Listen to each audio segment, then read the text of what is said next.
I saw the title and I read Noah's email, and I was a little hesitant, to be honest. I was pretty interested of the concept in itself, end time show, a multi-seasonal. End of the age revelation, to be completely honest, it scares the crap out of me. When I read the script itself and finally saw the details of what this pilot would be showing, oh wow. I am so excited after reading the script. It is both a psychological and spiritual tone to it. By the characters, by the plot, just everything about the script just sucked me in. It's so unique the way it's approached. Completely different feel, completely different vibe from most shows that we think of, especially in faith-based film. First and foremost, it gripped me.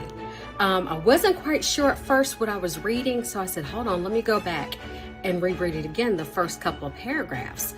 And then it dawned on me that this is a mystery I need to solve. Deep, intelligent. The writer doesn't just hand it to you, you are expected to follow this fast-paced script. This script is 19 pages of some of the most packed, interesting, incredible storytelling images about a subject matter that we don't like to talk about. Yes, we're talking about the Antichrist, but it's not the same way that you see in other stories. It is not like any Antichrist film or series that you've ever seen before. What I love about this script and why I would really love to see this film get made is it takes the perspective of the Antichrist himself. I've never seen that before. I mean, when we think of the Antichrist, we just think of some evil dude who's going to try to take over the world. But he's a human, and he doesn't start as the Antichrist. How does he get from point A to point Z? This was a brand new, fresh take on how this person became the Antichrist, or you know, the mental health condition that could have possibly contributed to that doorway being opened of him becoming the Antichrist. It's like a total another person when he puts on the glasses, when he takes off the glasses. It just seems like it's going to be a cool character to play with. Who is he? How does he get here? Is he somebody we already know? Is it somebody that... No, I don't want to give it away. What is he thinking? What is he feeling? What are his struggles as he tries to figure out what's going on around him? That whole thought process right there was different. It was fresh. It was sharp. I think my favorite part of the script was when we meet Talia.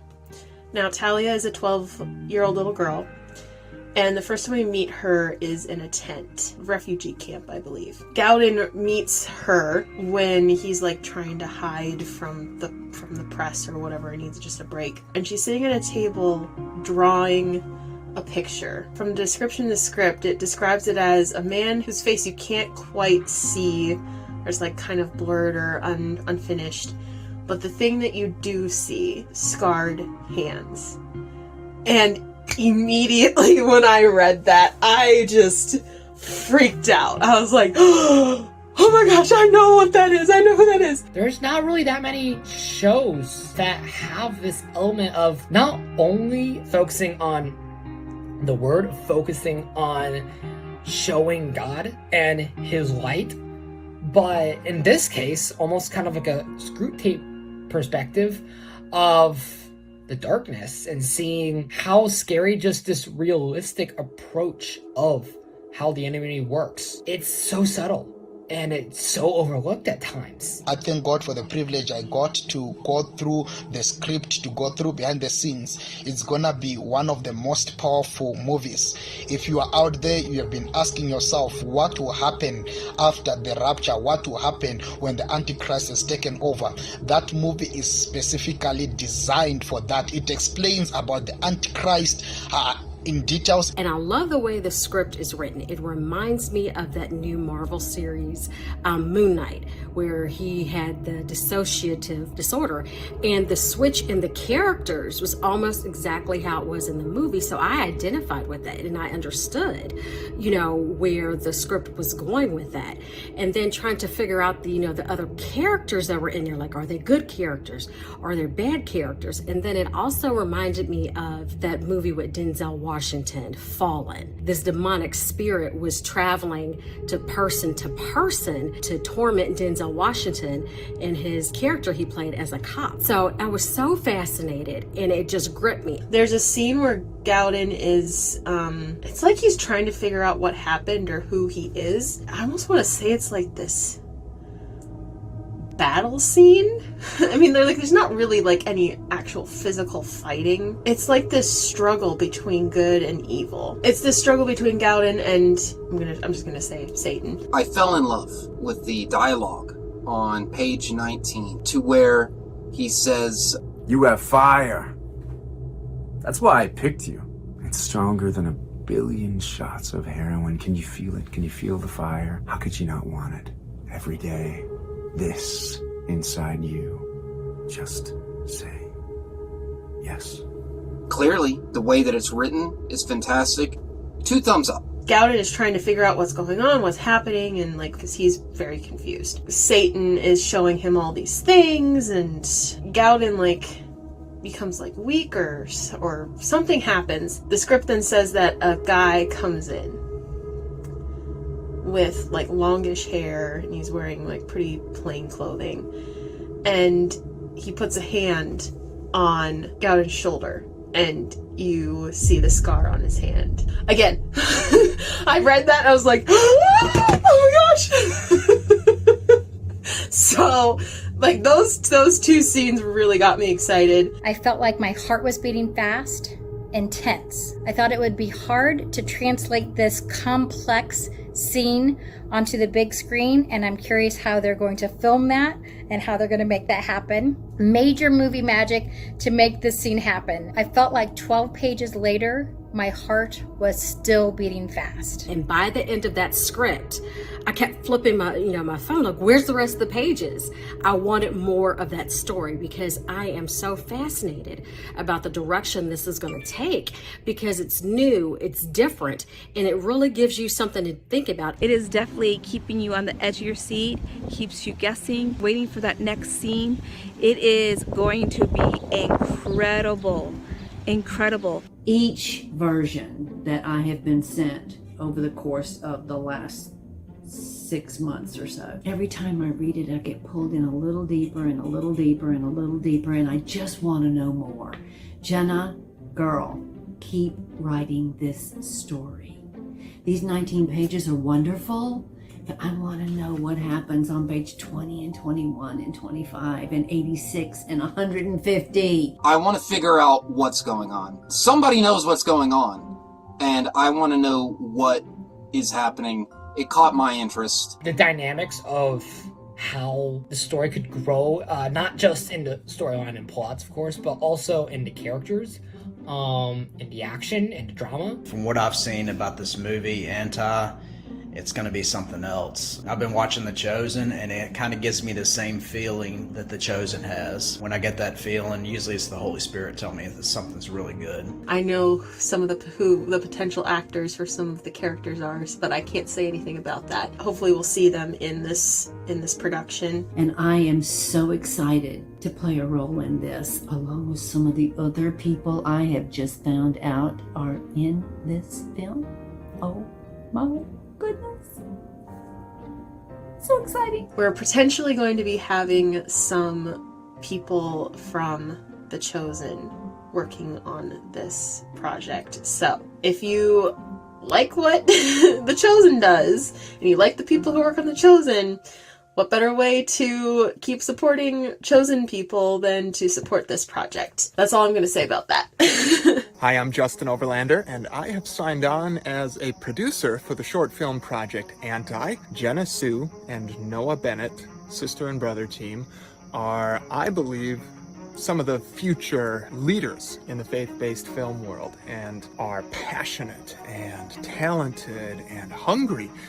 And most importantly, they love God. And I want to encourage young filmmakers because they are the future. And the more of them we can have, the more we can mentor these young up-and-coming filmmakers, the more high-quality content we're going to have for years and years to come. And I got to know Jenna on some sets the last couple of years and just fell in love with her. Let me talk about this mysterious Noah figure for a second. Oh, I don't know, like, dude's like a kid, but he is like involved to be where you're at and have the connections that you already have. You're like in a smart place. You're like a smart kid. So I just want to thank God for Noah and Jenna Sue Bennett, whom God is using in this season.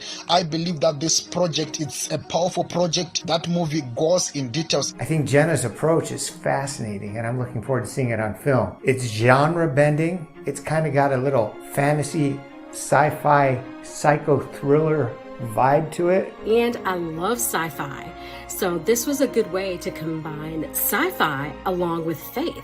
And I think it is absolutely fascinating. I don't know that Anti is necessarily sci-fi. It is technically futuristic, but it has this very like sci-fi jarring sort of feel to it and makes you look at things and question things. I love it.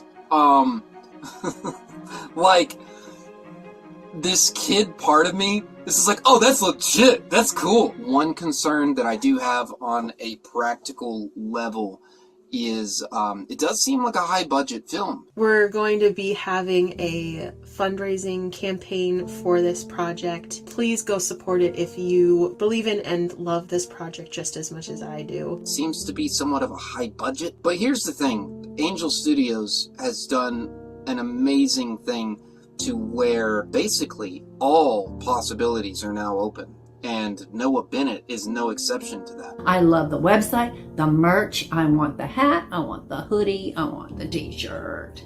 And I just want to see where this can go. I didn't have great support when I was younger. And so I'm thrilled to be able to support Jenna Sue and Noah. And I truly believe that having the right support can make all the difference in the world. But my goodness, they are doing such a tremendous job already in pre-production, and I can't wait to see what they do with Anti and what they do with their careers beyond. I feel like this could have the potential to make a really great series. Maybe help people who are scared or standoffish about the whole end times revelation stuff as I was.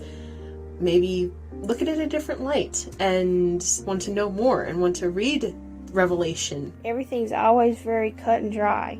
Maybe it really isn't.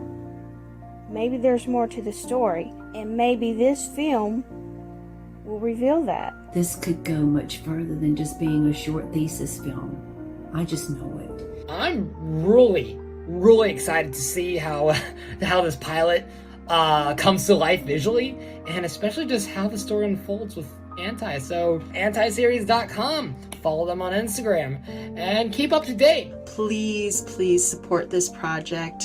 Go follow it on social media, on Instagram. Follow Against the Tide Media on Instagram and Facebook, because we'll be updating about this project on those platforms as well. So please stay tuned. Keep your eyes out on our updates as they are released, so that you can see this short film when it comes out. It is truly incredible. You will not be disappointed. The unexpected is happening right to the end of the script when it says cut to black. Incredible script. I'm looking forward to seeing it on a screen a few times because of how complex and how deep this story is. I'm super excited about this, and I can't wait to see what God is going to do through this. I can't wait to watch that movie. Thank you, Jenna. Thank you, Noah. I believe that you allowed God to use you in a powerful way. I thank God for you allowing yourself to be used. Everyone, I'm telling you, it's gonna be a powerful project we all want to watch. Anti? Wow. It gave me all the feels. Not your normal script. I wish you luck. You have my support. This is going to be pretty cool. I'm looking forward to seeing it. Awesome, Jenna. Awesome. A whole nother level of sci-fi. I say, let's go for it. Just do it! Just do it! Do it! The audience for this is going to be huge. Thank you again, and I hope that you will take the time to watch.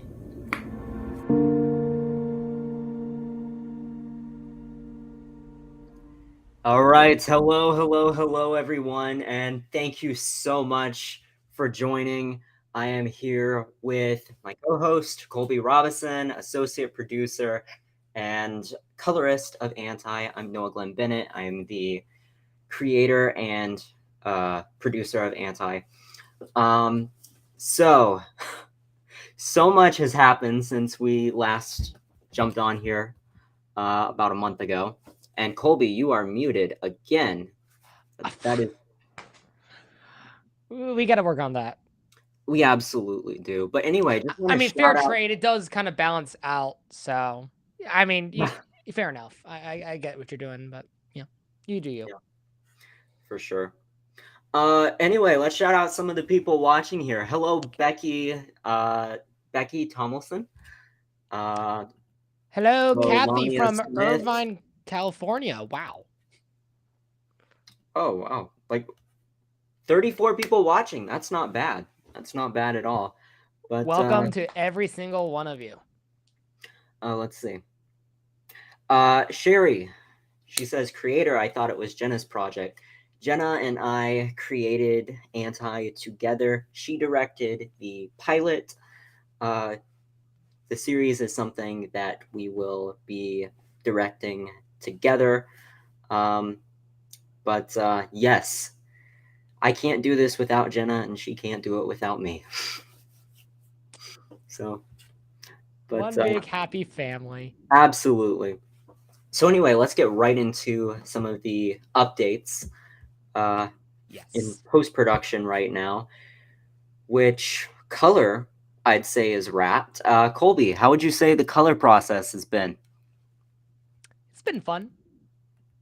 No, seriously, like, it's been one of the most fun projects I've pretty much colored in my career right now. If you haven't seen from the last live stream where we showed some of the stills from the project, there's so much variety and so many different moments that happen that have like such unique kind of looks and kind of motifs behind why it has that certain look. So it was fun to really kind of play around with it. So glad that's all prepped up and ready for y'all to see soon.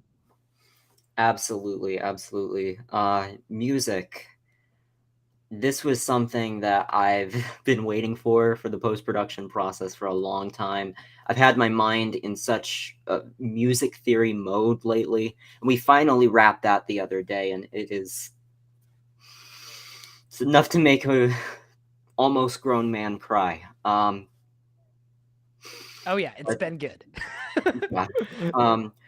Really, I'd say the thing that is keeping the project on hold right now is VFX. And while there isn't much VFX in Anti, we want to make sure that the quality is top-notch and that we don't slack on anything. I feel like a lot of times lately with what we've been seeing in the industry, on high-level projects, the VFX or CGI just it's not really hitting its mark on some things, not on everything. But that's something that we definitely don't want to run into with Anti.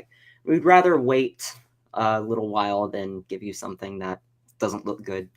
But anyway, people say not much happens in post that don't work in post.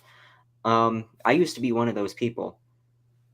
Everything happens in post. Everything happens in post, so let me tell you. The story is put together in post, literally, in a very significant way. Yeah. But anyway. Here we go. And also, before we continue on with this stream, first of all, of course, at the end with every live stream, we always have a fun little Q&A.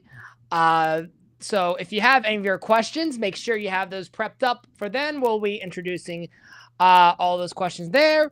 And also, we'll be having some special guests coming on. So we'll have a Q&A with them as well. So if you want to get your questions to them, that'll be towards the end of that interview.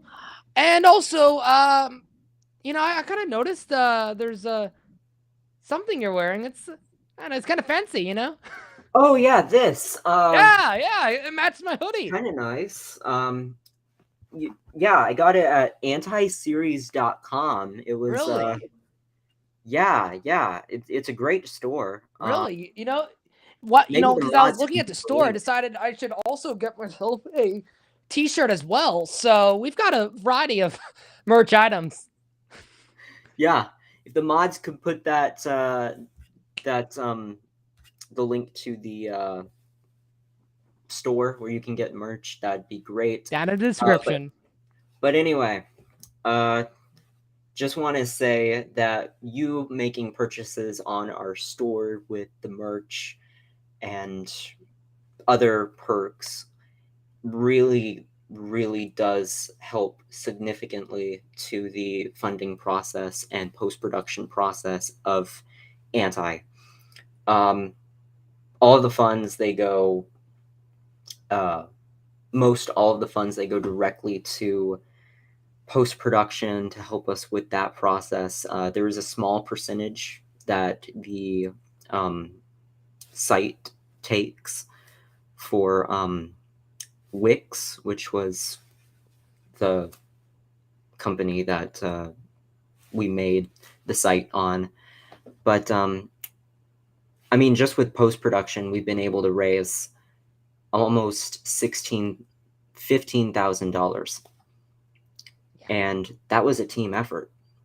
That was through a lot of people just bringing your loaves and fish, showing your support. And we can't tell you how much it means to us. And telling these stories are not possible without you. But anyway, absolutely, we have some guests for you tonight. 2 cast members from Anti's pilot. But first, we've got a little intro for you guys. We have some videos from our Against Tide Media YouTube channel. If you haven't seen it, go check it out after the stream. Of our 2 talented actors, Suzanne Jennings and Logan Polson. So why don't we share the world? Anti's got talent. Absolutely. Wait, is that a copyright thing? I don't think so. Okay. Yeah, this is a fair use for educational purposes. Because we want you to learn more about our cast. So yes. All right. First, I'm going to start out with playing Logan's video. Then we'll get into Suzanne, and then we're bringing the actors themselves into the live. Hey, my name is Logan Polson. I'm playing Secret Service Agent Number 1.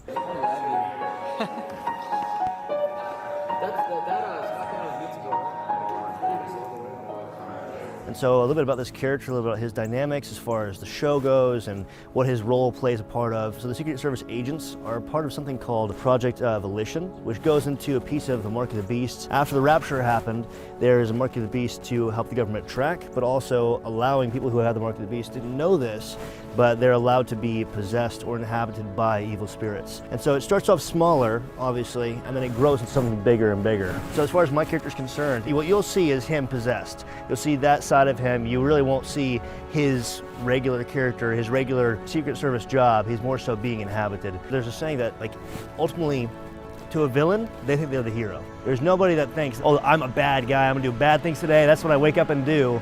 Like, ultimately, even demons or whatever else, they think, okay, hey, this is what's best. I'm the hero here. This is what I think is the best case scenario. Yeah, just tell me where you want it. Well, your headquarters. Well, you just say the word, huh? I'll give you the tallest building this world has ever seen! And so with that, it plays into a lot of the positivity that comes in with this character too. He's like, look, I'm having the ability to guide and use somebody for my own volition, for my own capacity, to further my story, to further, well, ultimately, the person that I serve and all that. So that's a little about the character, a little about dynamics right there, a little explicitly about my character. But yeah, enjoy, guys. I hope you guys enjoy the film. Thank you.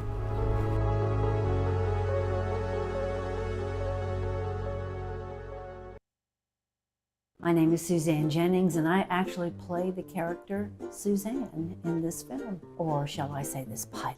Max Duncan is here. Global Alliance, what's his name? Alliance Global. It's all of the pressure. Suzanne is a pretty integral part of Gaudin's life. She is his secretary, his keeper of the calendar, his right-hand person. And she's the one that makes sure that he sees who he's supposed to see and doesn't see who he's not. Most of her job is to protect him, to watch over him, and to keep him safe. You know what I told you?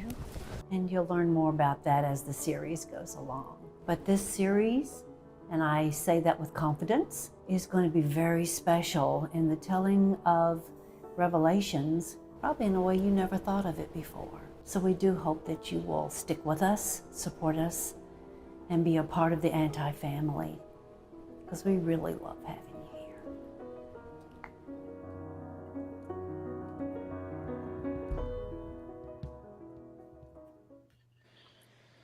All right, everybody. Here we have Suzanne Jennings and Logan Polson. Welcome. Thank you so much for coming on here. It's great to catch up with you again. Say, thanks for having us. I appreciate it. Exactly. Yeah, good to see you and Colby. And Jared's my here too. Logan. Oh yeah, Jarrett. Yeah. Oh yeah. Yes, just like we rehearsed. Jarrett, weren't expecting you to be here. Yeah. Hi, Jared. He's a little upset right now. He's a little serious. So we're just gonna hold the questions for him for right now. We appreciate it. So anyway, we have a great night planned. I'm so excited to get into this. But anyway, to start off with the first question, could you tell us the story of how you first got connected with Jenna, the director? And I believe you two were actually working on the same project with Jenna when you met her. You were acting in that. And maybe tell us a little bit about the casting process of Anti as well, how you got these roles. Okay. Dan, let's start with you. Well, alrighty then. Hi, everybody. I'm so glad you're here to join us for this. I met Jenna on the set, the same set Logan and I were on, not this past year, but the year before. She was a PA, and she was just delightful. I was just drawn to her, drawn to who she was. And we became close friends, and we bumped into each other on other sets. And then in the junior project, when they were working on a feature film, she was doing some extras casting, and I went to be background. She said, I need background, I need people your age. So I went to go be background for that. We were sitting at a table in Holding, and she waved her little hand at me, and she said, I've got this script, and I've written something for you, and how can I get it to you? Well, what do you say when this darling little cherub of a girl that is just on fire for what she wants to do walks up to you and says, I've written something for you. How can I get the script to you? I hope you like it. And from the moment I read the script, I was in. Both feet, both arms, 150%. The story is so intriguing. It's in a genre that people are drawn to these days. Both the Christian and the non-believer will be drawn to this subject matter because of the way it's being told. And that's what we're here to do. We can preach to the church on the believers all day long, but we haven't done our job if we haven't reached out to the others that need it. And this is a way of telling that story that I think everybody will sink their teeth into. Well, I appreciate those words. And I mean, that's the key too. Like you just have to tell human stories. You have to it has to be believable. Like, okay, like this is how people are. This is how the real world is. And that's how you tell a story that I think everyone can relate and identify with. Like whether they're a believer or not. And just really appreciate the feedback there. Logan, what about you? Hey, yeah. I mean, even just real quick to tie onto that. I mean, yeah, it's cool to see people taking creative liberties with some of these stories that we either, like for instance with Revelations, there's not a lot known about it. So to take creative liberties and to have fun and bring a story to life, it brings it more of a visceral effect for the audience, right? So rather than it being something that's just in a book in some pages, especially if you don't regard the Bible as holy, right, then it allows it to become a little bit more tangible. And so I always love stories like this. It's cool to see people taking this on like big chunks. I mean, we're seeing that with Auntie, with The Chosen, with the Nativity, with so many different projects where people are not afraid to dive into some really good manna that's right in front of us, some really good content, which is the Word. So it's awesome. I mean, yeah. But anyways, of course, like we take creative liberties, but it's not a substitution for it. But it's a point where we can take this vocationally and point back to the Creator, right? Yeah, So, absolutely. yeah, it's really awesome. But yeah, so I met Jenna on a couple of different sets. Yeah, we met on Closing Hours. I think it was the first time we officially met. That's when Suzanne and I met on set too. And man, I don't stop myself from a rant about Suzanne too, how amazing she is. But Jenna was I could see this over and over again. When I first saw her, it doesn't matter what role she's in, she has a sense of passion and drive to what she's doing, and a sense of a servant heart there, which is amazing to see. And that motivates you as a person who's working on the set as well. It's like, okay, well, I'm going to dive that much deeper in because I know that everyone else bought it as well. And like we hope to do that on our own individually. But ultimately, Jenna was a good steward of every work that she was a part of, and so it's cool to see like her projects coming to life now into what it is, and to seeing Auntie what that's become as well. It's just awesome to see the whole process. But as far as even the casting piece, I came back. I wasn't even supposed to be here this whole year. I had an opportunity that postponed my filming, postponed my education and everything too. So I was supposed to graduate this past year. But glory to God that I'm able to be here. So thankful, and it's thankful to be a part of a project like this, where it's like, again, I thought it was like some random extra work too, or like sitting in the back. I'm happy to be a part of it. And then she sent me the script for this character, and I was like, oh, this is a little. So it's pretty juicy. Yeah, it's like I said, I won't dive in too much for a character just yet, but I didn't know how she'd respond. I took a little bit of creative freedom there too, but we'll see how it goes. And and then she responded and said that she wanted to be on the team, and just absolutely blessed to be a part of it. And the cast is fantastic. I mean, there's not a single person on there that I don't think didn't want to be there, nor do I think deserve to. Like, they all deserve to be there. It's awesome, and like you can tell the vision coming to life through Jenna and through Noah is awesome. And obviously the whole creative team alongside this with Colby and everybody else it's awesome. So it's a blessing to be a part of, and I'm excited to have this officially be shared with all you guys now. So that's gonna be really cool. Yeah. Absolutely. Well, Logan, I really appreciate that, and it was, to share a little backstory on what was going on with our end. The role of Agent Number One was actually something that we went through with a lot of different people. There were a lot of different actors that we had in mind for that.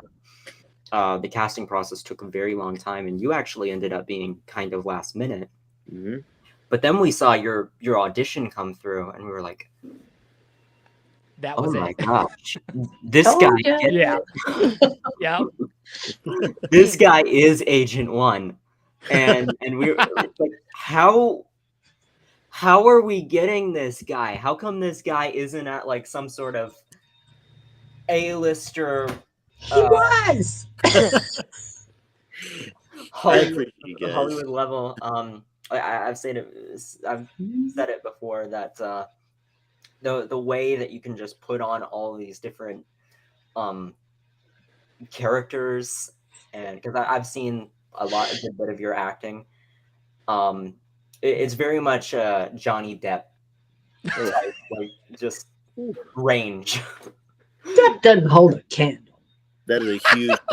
That's a huge comment. Thank you. I mean, I don't even know how to respond to that. That's. I mean, again, glory to God, dude. Like, I'm so thankful. I think a lot of this all comes back to, again, like, testimony, man. And we'll get into that later on as well. But like, the Lord has allowed me to see a lot of different facets of life, and yeah, I'll dive into that later on. But like, I'm very thankful, very thankful. Thank you guys so much. You guys are so nice. I appreciate that. Thank you guys. Thank you. Yeah, absolutely. What I love so much about like the cast as a whole, but like you guys as well, is just like what Noah said, what everyone's saying, just how well you guys tap into your characters. It's like the moment action is called, you guys all of a sudden are those people. Suzanne, you have the same name, but you are that person. You know? So yeah, could you tell us just a little bit more about these characters that you play in the show, and how exactly they tie into the story, and what they bring in to the plot? I guess I go first again, huh? Oh yeah, ladies first. Go for it. Oh yeah. Oh, bless you. Chivalry is not dead, but it is, however, mortally wounded. Amen. Suzanne is a lot like me, to be very honest with you. She is a lot like me, but she is Gaudin's right-hand girl, and she looks out for him. She looks after him. She takes care of him. She is the keeper of the calendar. She makes sure that he sees who he's supposed to see and doesn't see people that are not going to be good for him. She is his confidant. She has known Gaudin forever. She has known him his whole life. And she just so happens to be his secretary. And the chemistry, getting to be, like you see there on the screen, getting to be with him before we shot, and he's just, his charisma just takes over, and developing chemistry between her character and him, just, it helped me a lot. But she is on top of things, and she has a great soft spot in her great big heart for him, but she doesn't always come across as soft and caring. Sometimes she just comes across as administrative, if you will, for lack of a better word. And she plays a big role in helping him deal with all this that's going on inside of him. We talk about glasses on and glasses off Gaudin. Mm-hmm. To Suzanne, he is glasses on Gaudin and Emmanuel. She's not, she thinks of him as Emmanuel. She even calls him by his first name. They have that kind of relationship. When she goes to, if you've seen the clip that was released, she actually taps him, calls him by name, and calls him a nickname. They are that close. And as all of this goes on, I believe that everyone will begin to embrace and understand just how special their relationship is. Absolutely. Absolutely. And that's something that I just think is going to be, well, I know is going to be so huge in the future of the show. And the thing with Suzanne, we get a little more context later in the pilot, but at the beginning of the pilot, we don't know a lot about her, except that she's someone who's very significant in Gaudin's life, and she seems to really care about him. Like she knows him inside out. Yeah, and that's a thing that because I like to say we're seeing the film entirely from Gaudin's perspective. So he doesn't know what to make of her. He wants to believe that he can have her. He can trust her. He can trust her. He wants to trust her. Never trust. But with all that's going on with him, he doesn't know who to trust. Exactly. And Suzanne's the only person that he can even consider telling these things. And it's just a relationship that it's just so vital, and I cannot wait for you to see it. In fact, a little later in this live stream, we are going to be showing a scene with Gaudin, played by Jarrett Lemaster, and Suzanne, played by Suzanne Jennings, and you'll very much see some of that chemistry there. Anyway, Suzanne, you got anything else to say, or can I pass it to Logan? Pass off to Logan. I want to hear him talk. All right, Logan. You want to hear me blab? You're very eloquent. You will speak well. Thank you very much. Yeah, man, it's very interesting whenever you get to play villain roles, because in concordance with you obviously have characters like Suzanne, who is a helpmate and coming alongside and is at a different place. Just as far as you get relationship chemistry dynamics, you have relationships to build, you have all these things to vibe off of. And instead, with a villain, oftentimes they are in isolation, or if they're not in isolation, their company is pretty sparse. It's more of a controlling type of dynamic, right? And so it's interesting to see, even with the Secret Service agent number one, you start to see kind of the isolation a bit of this character, but also the reach that he has and the power that he has. And again, we're talking about the spiritual force on top of this, not just the character that you're seeing physically. Because amidst this whole show, you're seeing a lot of spiritual warfare. You're seeing a lot of back and forth. I won't reveal too much, but a lot of back and forth tension between different pieces of the story unveiling. And then you're seeing again, this character you're going to see on the set that I portray is going to be this force rather than the security agent himself. And so it's interesting. It's an interesting piece where okay, how do I root a character like this? How do I understand how to portray this in a way that's not just so ethereal that it's untethered, but in a way that it is rooted and it can be something that is affecting somebody else at the same time. So it's an interesting piece. He's really fun character. I think that he reveals a lot of solid tension and conflict throughout the story that at first, whenever we were seeing in the earlier path, isn't as physically prevalent, but you can tell that something is off, something is going on, something is happening underneath the surface.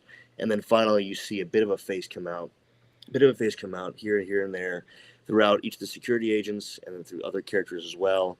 And then until we finally see a little bit more, again, you piece together this character's face through these other different people and his words. So it's interesting. It's an interesting piece. And how do you then connect with the other characters to unveil this character who is this force behind it? It's interesting. It's an interesting piece. Yeah. To watch you come up with that, I got to sit off on the sides on set and watch your scenes be developing. It's magic. It's magic. Yeah, that's not the scene you want to get up and go to the bathroom during. It's not the scene you want to It's not the scene you want to go get popcorn. You want to be there for all of it. Yeah, well, I mean, story-wise, it's that's the crux of it, right? I mean, that's what we're all building towards as a whole unit for cast and crew. It's that's the piece where it's wow, okay, we're revealing what's actually going on behind, because this whole entire time in the beginning, latter half of this, the beginning half of this, it's okay, there's something off here. I don't understand. I feel kind of unnerved. And then finally, when it's unmasked, you don't feel comfort necessarily right off the bat. You'll get there later on down the road, but especially not right here in the pilot. But yeah, it's really intriguing, So yeah, and I mean, I can't take all the credit for this either. It's Jarrett's fantastic to work on alongside. I know he's not here right now, but we can take care of him.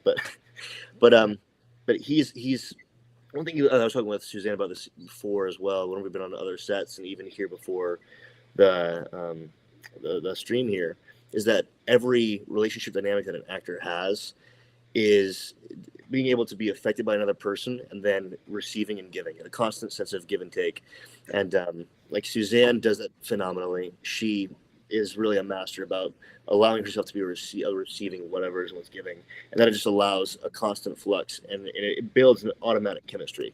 And then with Jarrett, me too, baby, brings it. Thank you. But Jarrett just brings it as well. I mean, it's yeah, I can't wait for you guys to see all these people come to life, man. It's insane. It's insane. So. It's coming very close, very close. And another We'll thing get there eventually. Yeah. Another thing that is interesting too is with your character, you're not actually playing your character of Agent One. You're playing him being possessed, right? like controlled. You're seeing the, I guess you could say, the dark alter ego. Because something else that we kind of explore in the film is like when these characters get possessed, whether it be like Gaudin when his glasses off, or your character, is that evil kind of takes their own persona and takes that off to an extreme, like tries to bring out those darker elements in that person. Yeah. And it's a really interesting character study, because it's almost like they're saying this is what you could be. Yeah. And if like, I'm not saying that your character is returning, but if he did return, I'd be very interested to see how we'd see actual Agent One. Yeah. I wonder. Yeah. Goodness, no, that'd be It was cool. I mean, you see parts of that being explored even with our lead, right? With Jarrett, with he's pretty. Yeah, absolutely. You're seeing a lot of like that dynamic where it's okay. Who is this? Is this the actual character himself, or is this other thing going on? It is really interesting to see those. Yeah, that two sides to the same coin type of thing. But obviously they're not like from the same origin. But yeah, it is really interesting. So yeah, if Secret Service agent came back, that would be really interesting to explore. Man, that'd be crazy. As far as a character study, I feel like a lot of this story is a character study in Gaudin and seeing all these people interact with the world around them. Like, and you're even seeing this with some of the news reporters and everyone too. You're seeing this flux of how do I interact with the world after the rapture? How do I understand the end times, and how do I, who am I really? I think that's a really cool thing too, even for the audience. Hopefully they get to look in here and be like, okay, well, who am I? Like, whenever it comes down to this stuff, what's important to life? What's important to what am I holding on to? And they're like, okay, maybe I shouldn't be holding on to all these crazy material things. Maybe I should be getting closer to family, trying to understand more about myself, trying to understand what it looks like to be part of a relationship with God. Yeah, man, it's just, I'm excited for the audience to be a part of that character study and hopefully be a mirror to that as well, Yeah, absolutely. So cool. Yeah. So anyway, Colby, is it my turn or your turn? Anyway, Logan, I've just got to say that was if you want to continue. Beautiful elaboration. Yeah. The comments are going crazy right now. Yeah, you guys are easy to talk with, man. You guys bring it out of me, so I appreciate it. So trying to pull up the rest of questions. Oh, yeah. Any funny or moment? This one's kind of a no duh, but are there any there's a list or memorable moments from set that stick out to you that you'd like to share? I mean, it was a pretty fun set, so there are definitely a few that I could personally think of. But what was the overall environment like when you from when you stepped foot on set to when you stepped off? Yeah. It was like being home. It was like walking in your own living room. Granted, let's just mention the fact that a lot of the crew we have worked with before. Logan and I have worked with so many of these people They're before. amazing. Oh my goodness. And they are at the top of their bell curve right now. She's not just saying that seriously. Like, that's like, they are some brilliant kids. And I say kids because I'm old enough to be their mother, grandmother. And they are brilliant in what they do because they are passionate. Because they treat it like a calling. And it's from grip to camera to gaff, all of those people are just on the top of their game. So when you walked into it, it was like being at home. I mean, you showed up on set when you weren't even working because you wanted to go hug Logan and you wanted to go hug Ezra before he left. You know, you just, it was just that comfortable, that much of a soft place to land. And as far as some of the funny stuff, I will say 2 words for the funny stuff. Justin Overlander. Yes. Okay. I don't have to say any more. Anybody that knows him knows. If you know, you know. If you know, you know. His brain works so fast. I mean, I get whiplash just being in the same room. Oof. But as far as a funny moment for me, well, I never could remember the name of the Aligned Global. I said it wrong every time. And Jarrett finally said, it's just all the pressure you're under. And I'm like, okay. But when we do, I think it's the scene you're going to see today. I had to kneel down by Gaudin's chair. And I had to do that for a great long period of time. Now, I'm old, but I am a dancer, so I thought I've got this. So I knelt down by his chair for what seemed like an eternity. And we did the scene, we did it, we retook it, we did this one. When it came time for me to stand up, my legs were asleep. Yup. Yep. And I stood up and the camera is rolling, right? The camera's rolling and I stand up to walk away and they start to buckle a little bit and I trip.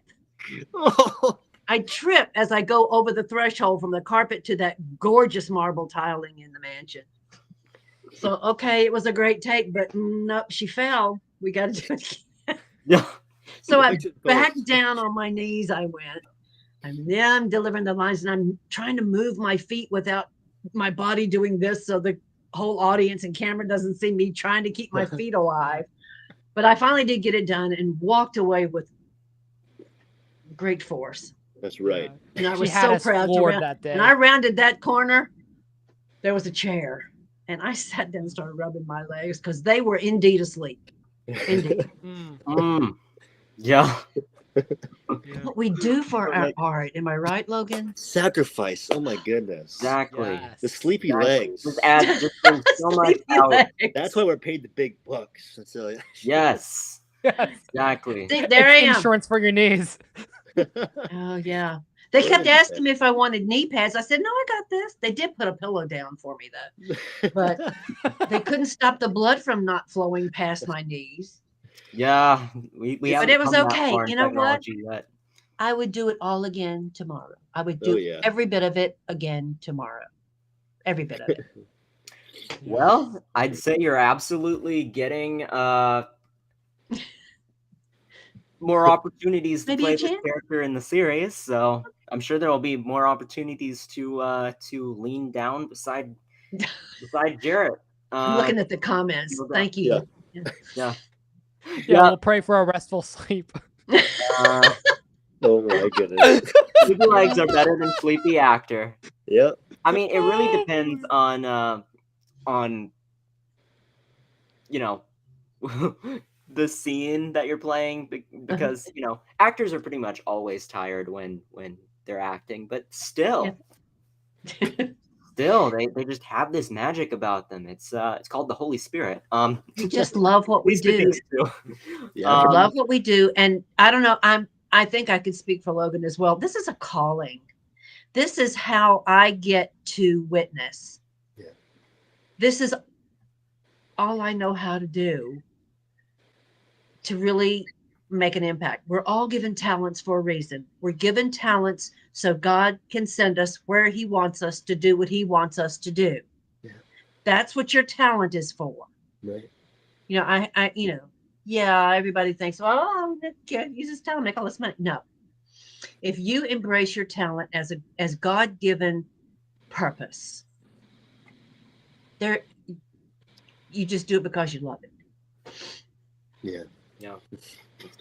Yeah, there's a saying that when it comes to when it comes to a purpose, when people are asking what the purpose is, what's my driving factor, what's my calling here, and it really does come down. There's a person who came and really highlighted this for me. It's where your passions and your talents, and then also your calling meet, and that's kind of this bridge where it all comes together, and like that's where you're supposed to be called. So it's this interesting little facet where like you hear people around you, like people that are encouraging or they like see something and want to mold that and grow you in that as well and encourage you there and exhort, and then you feel the passion for it as well. Like you can't just you don't just choose this just because like of the product. You can't. If you're in a process where you are enjoying yourself in the art rather than the art in yourself, then you're missing the point, and you probably won't continue on as much as you will say you want to, because it's probably out of a false sense of, again, what am I getting out of this? A big part of it actually is the giving. It's funny, the servanthood of this whole purpose isn't to show Logan or to show Suzanne. Right. It's to show the character. It's to unveil a little piece of compassion for this character rather than just for myself. So yeah, it's an interesting dynamic, but yeah, I completely agree. It's that vocational piece where we get to see all this come to a head, and then from there we get to have amazing conversations with people. That's why I think it's good for actors to be vulnerable in the scenes that in the characters they're playing, because maybe it's things that they wouldn't be comfortable doing themselves, like it can be very far from it, but it's staying true to the character. And you two, I'd say, nail that. Like, and Jarrett too. He's. I think it's an interesting thing you said there too, and I think this is where people get into this thing of like the method nowadays, where the method had an original distinction of what it was versus what the method is known as today, or where it's people will often say how it's abused, where it's like you have to have vulnerability. You're absolutely right, but you can't lose yourself at the same time. Exactly. Like, you have to make sure that there's a proper sense of like, yes, compassion and vulnerability, but also like. And I think a big piece of this is rather than me like going and killing somebody because I want to know what it feels like to kill somebody. It's instead it's going to be, well, I know that I'm only a few mistakes away from being like this person, and so I understand that I can understand the humanity there. I can understand the groundedness there, and then from there I can relate and hopefully have a bit of compassion there. Does that mean that I'm going to agree with everything that they're doing? No. Does it mean that ultimately like it's going to be glorified in the story? No. But and so yeah, it's an important piece. That's something that should always be too, like having a compassion for the character, not trying to, I'm going to try to think like this character. I'm going to try to, like, in my personal life, because, there are certain elements where you definitely don't want to go there. You have to stay yourself, but understanding them, understanding yourself, like maybe in different situations of how you could have gotten to that point. Yeah. You start to feel a love for your character that it's like, I understand them. I understand them more. Like you I can don't hate your character and still bring them to life in a very real way to tell the story that needs to get told. You may even start to learn something yourself. Like there's so many characters that I thought I was so different from, and then I started doing the process and like just having an engagement of a conversation between me and this character, and then I'm like, oh wow, we're much more similar than I thought, or oh wow, I'm learning so much more about this person. Even if I don't agree with them at the end of the day, I'm like, wow, okay, I learned so much more about how I can have compassion for this person. And I think that does also go with a lot of, like, we have a lot of division in the world right now, right?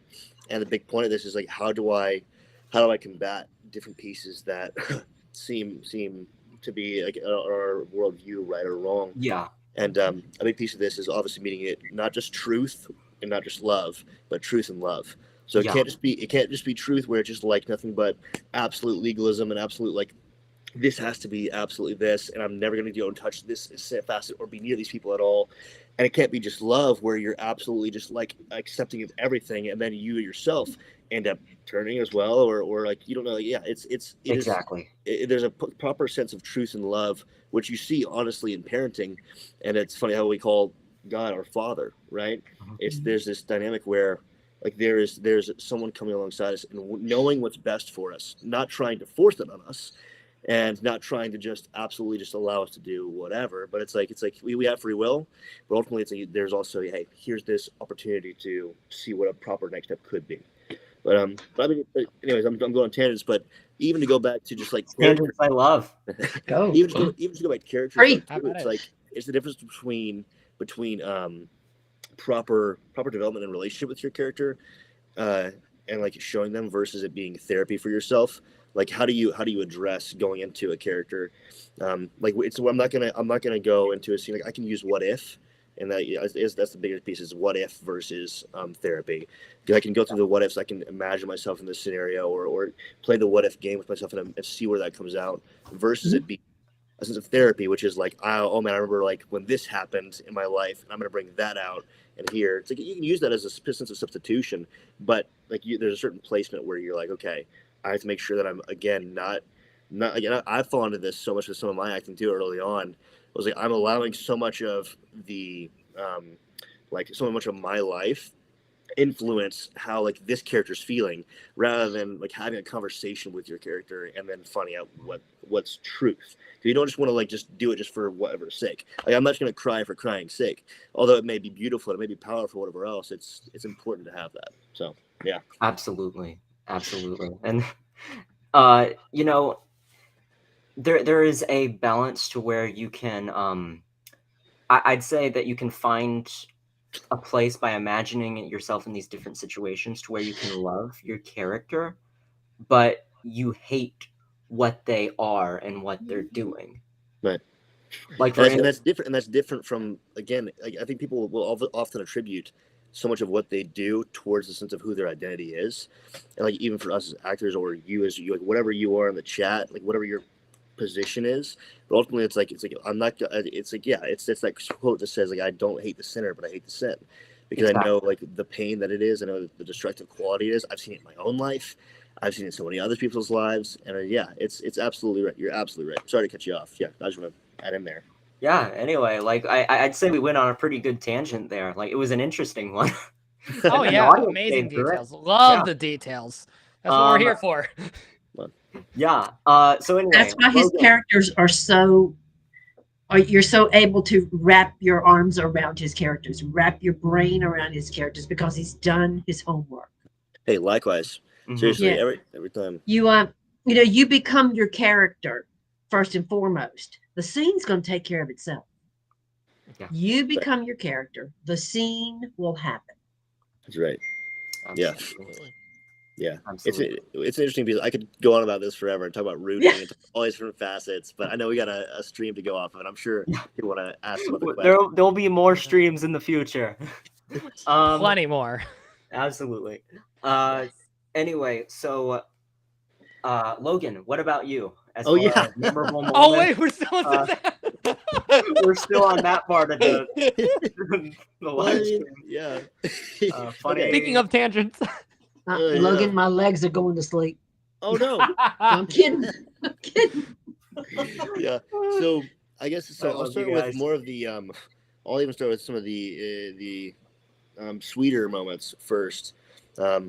Encouraging, sweet, and then comedic. So the encouraging piece, I gotta say, full on, especially with Suzanne, like she's right on the money when it comes into like when you walk into a set, you can kind of easily establish, okay, what's the understanding or the passion a part of this project, and like what's the buy-in, and especially with there's a lot of senior thesis films that happen, and there's a lot of like there's a lot of people who just do this just to do it. You know, like, it's like, okay, well, I'm not really like, I just want to be a part of something, and I'm not really buying into the story, or they just want to do their job and they don't really care about the story or whatever else. And like you saw with everybody that was there, they cared about it. And they cared about the process of if it's the DP who is Josh Wanderer, he's amazing. Like I could go on a whole tangent with him. He's just a creative mind. He is brilliant. But like again, how he brings in the importance of working every single shot is a part of the story rather than it being a separate thing. He is really masterful of bringing the audience where the director wants them to be brought. And I think that's a beautiful creative piece there. And then you see like, again, the rest of the crew throughout that and then the cast. But it leads me to like, again, another moment with the cast, that's kind of the sweeter moments. I love how open the dialogue is and like the chemistry you have offset is just, it's awesome. It's awesome because we go off of scenes. I mean, like working with each of these people, you can see their heart. You can see how that carries over to what they do, and like you can see how all of them really do feel called to it. And yeah, it's awesome. They're not just checking in, checking out. It's really they're there and invested. And then you see like there's a moment like and Suzanne and I always have so many sweet conversations. Like I really do think she is like a family member. Like it's so amazing how like easily we can dive into conversation, and just like her heart is so huge, and you guys know this. Everyone who's worked with her like knows this. It's prevalent in who she is and her work and what she brings to her characters, and that's what makes you fall in love with the work that she does too. It's awesome. It is a peer into her heart.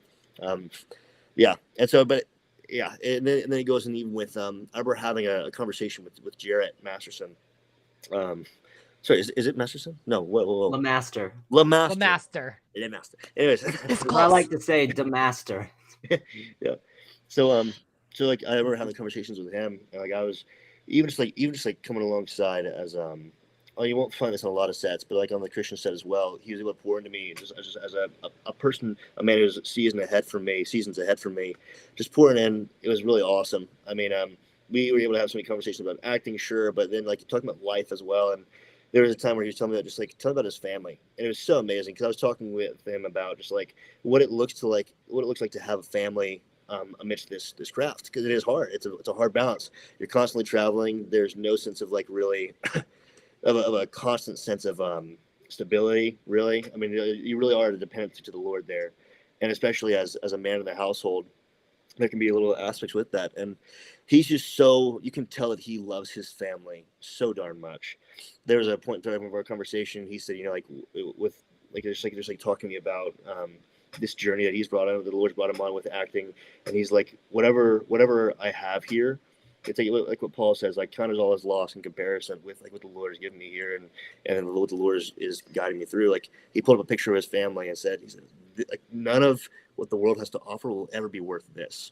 And he pointed to his little kids and his wife, and he just the way you talk about that, it's so inspiring, and it's something that like me as a man and as a man who wants to be a good father and wants to be a good husband, he's an amazing role model for that. And I was baffled by the conversation with him, and then we go into obviously the comedic elements with that too, where he is a absolute goofball on the other side of that too. So it's pretty fun. We he obviously has a couple of different accents that he does in Anti, and then we would go back and forth because part of his other job as well, he's constantly doing different accents and doing different bit characters and sketches. And so we were just like spending the whole day just messing around when we're not on the camera, just like having fun, doing little skits for ourselves and like creating different characters for ourselves, interacting. It's just so much fun. It's cool. It's cool. Like it's someone like. So I think that sometimes you'll find this with like just like character actors or people who are in voiceover as well. You'll find people just like messing around with you, and Suzanne and I have had a couple of times with this too, in a couple of different sets where it's like, what is happening? Yeah. But luckily we've been able to tone it back in. One of my most nostalgic memories on Anti. I just watching, and Jenna has talked to me so much about this. It's like the energy that you and Jarrett had when you were together on set is like, oh man, you two were like brothers. It was awesome, man. He's awesome, dude. Yeah. I'm so sad he lives far away, man. It's like yeah. I'm sad we all do. Yeah. Oh yeah, that's right. Well, Suzanne, Logan, you two are in Lynchburg. Yes. All right, I'm in Lynchburg also. Colby, you're the only one who's far away. Never mind. Well, I'm about to be moving here soon, relatively soon this summer. So we'll see. Moving to. Yeah. Well, I don't want to take up too much time, but I mean, like we're definitely looking towards the Atlanta area. It's me sometime in the midsummer. Know what you were saying? Let's go. All right, we're even now. Yes, we are even. You'll have a sofa, right? Of course. That's perfect because we are actually hoping. You're the bed. We're actually hoping to film the series in Atlanta. So if we ever bring your character back, okay, you can drive there. Yeah. Let's go. Yeah. Let's go. Yeah, I mean, hey, either way, even if it was filmed in Lynchburg, I'd drive up for it. You know, like that's totally cool. There's so many clips that I'd like. I'll post them like later on, but there are really so many good moments that I just captured with you and Jarrett, and it was like the combination of just all the actors and the chemistry they had. It's a list. It's awesome, dude. It's awesome. Yeah. I mean, yeah, dude. We could talk about even like the little girl who was on set. Lexi, Lexi and her mom were fantastic, and then there's a bunch of kids on set that came through, which is so fun. Like some people had their families and everything. It's just and then and obviously you said Overlander as well earlier, so it's like Oh God, gosh. it's amazing. Yeah. Lexi was also kind of last minute cast in that role around the same time that you were, but she just was Talia. Absolutely, and it's just rare you can find that kind of talent in with acting in someone her age. But everyone was just so perfectly cast in this role, and it was so last minute with a lot of it too, and it was just absolutely a God thing. That's how the Lord works. His timing, that was for around sure. it. Yeah. Anyway, so let me check. All right, Colby. Yep. So, It's your turn.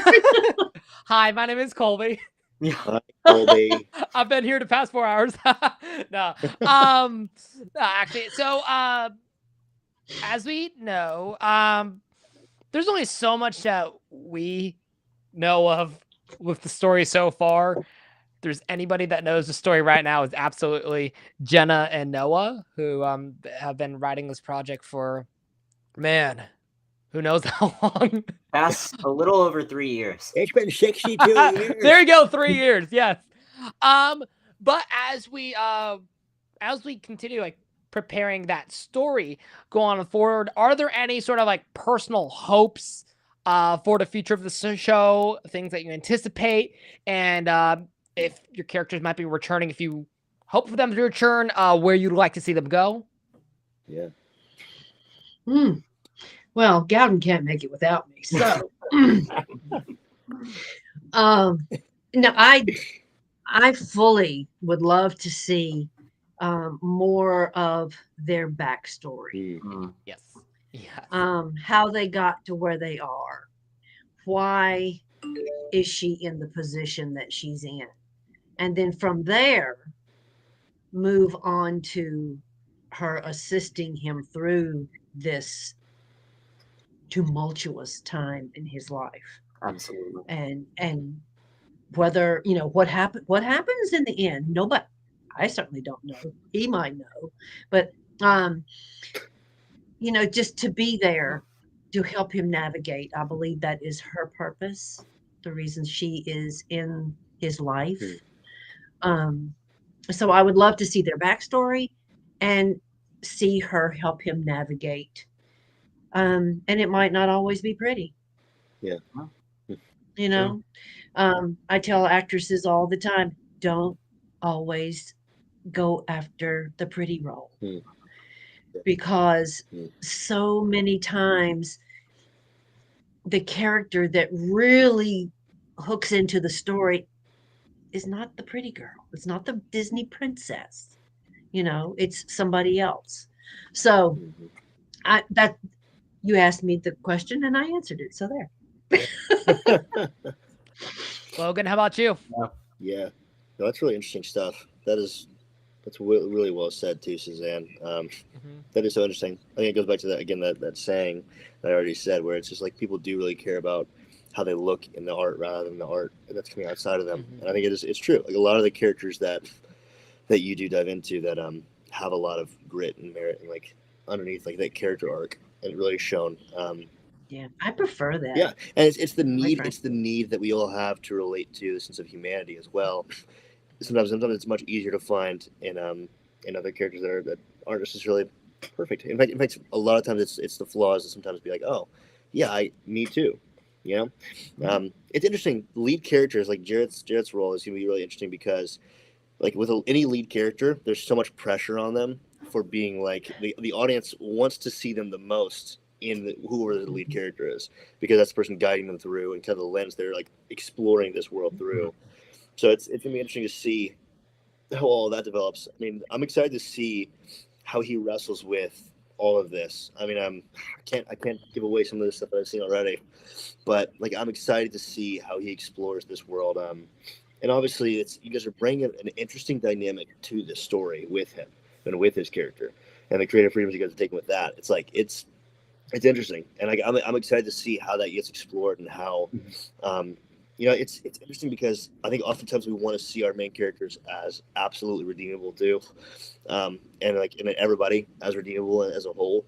But like sometimes the reality of the situation is like sometimes this person, if they're hard enough, or if they choose with the free will that they have to choose what they want to, then they may not have chosen the sense of redemption as far as we see it. But yeah, I'm excited to see that. I'm excited to see how that goes. I'm excited to see, even as far as my character, I'm excited to see like I obviously the character that I portrayed on here. Excited to see how that grows and see how that is overcome, how he's overcome. Yeah, I'm excited to see how that battle of the mind happens too, the spiritual battle there, and what characters they bring in. And even towards the end of the film, you're starting to see some of the forces that are already working underneath what it feels like an already hopeless situation. But yeah, and I'm excited even just if Secret Service Agent #1 and all the Secret Service agents were able to like show the other side of them too. I'm excited to see, what does it take, even after the rapture and after the mark of the beast and all this is happening, what does it take to a certain extent of like who is this person before they were possessed, and then what does it take? Like, what are they opening themselves up to in that process, or not opening themselves up to in that process, to lead them to where they're at? So it's interesting. I'm excited to see how all this comes together for sure. Yeah.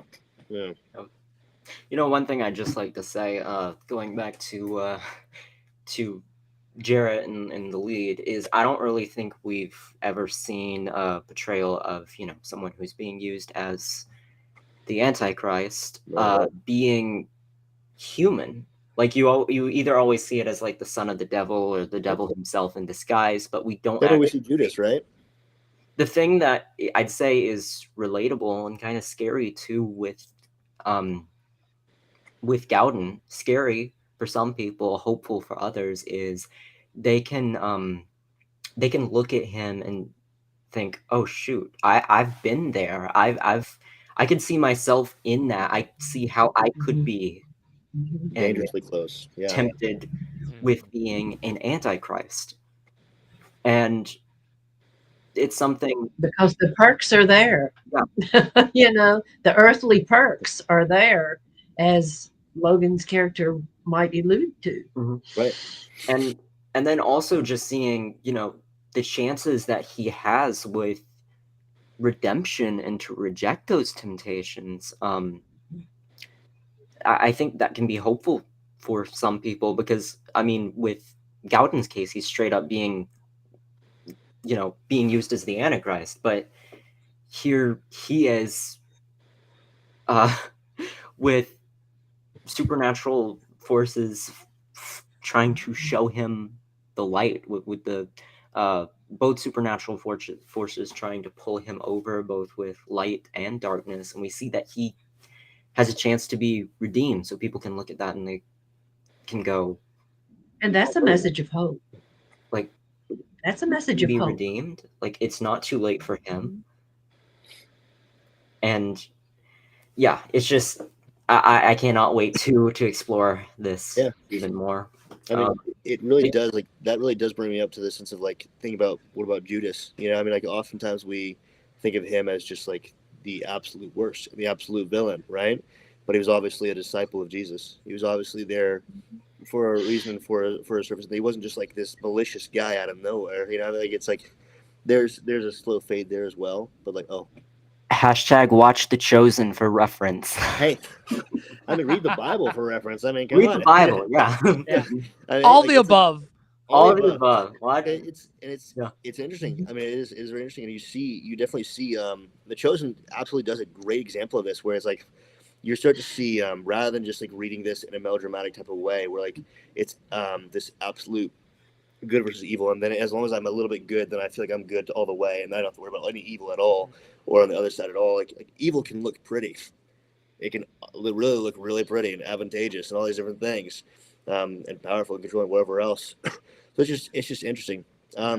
Yeah, but especially when it comes to those characters, yeah, it's very interesting. And but again, if we're portraying Judas, for instance, it's okay, I want to show the humanity, and I want to show the chance for redemption, but at the same time, we know what happens with Judas, and it's we know what he chose, and it's it's so rough because then he does bring it back to us in the mirror. There, it's man, what do I choose when it comes to these scenarios? What would I have done, and would I have been so good as I think I would have been, or would I have chosen the path? Yeah, it's easy for us to say that because we know the New Testament. Right. We know all of that. Right. We're looking at it in hindsight. But to have lived it and walked that dust with Jesus, most of us would have probably said, he's a freak. He's all this, he's all that. He's, So, I'm not going to stand here and tell you that I would have been totally on board. How can I know that? Yeah. How can I know that? Yeah, I mean it's hard. I mean that's why you even had doubting Thomas, right? Mm-hmm. And it's yeah. So it's interesting, man. That's where a proper sense of faith and trust comes there too. And it goes again. We can talk about testimony in a little bit here too, but yeah.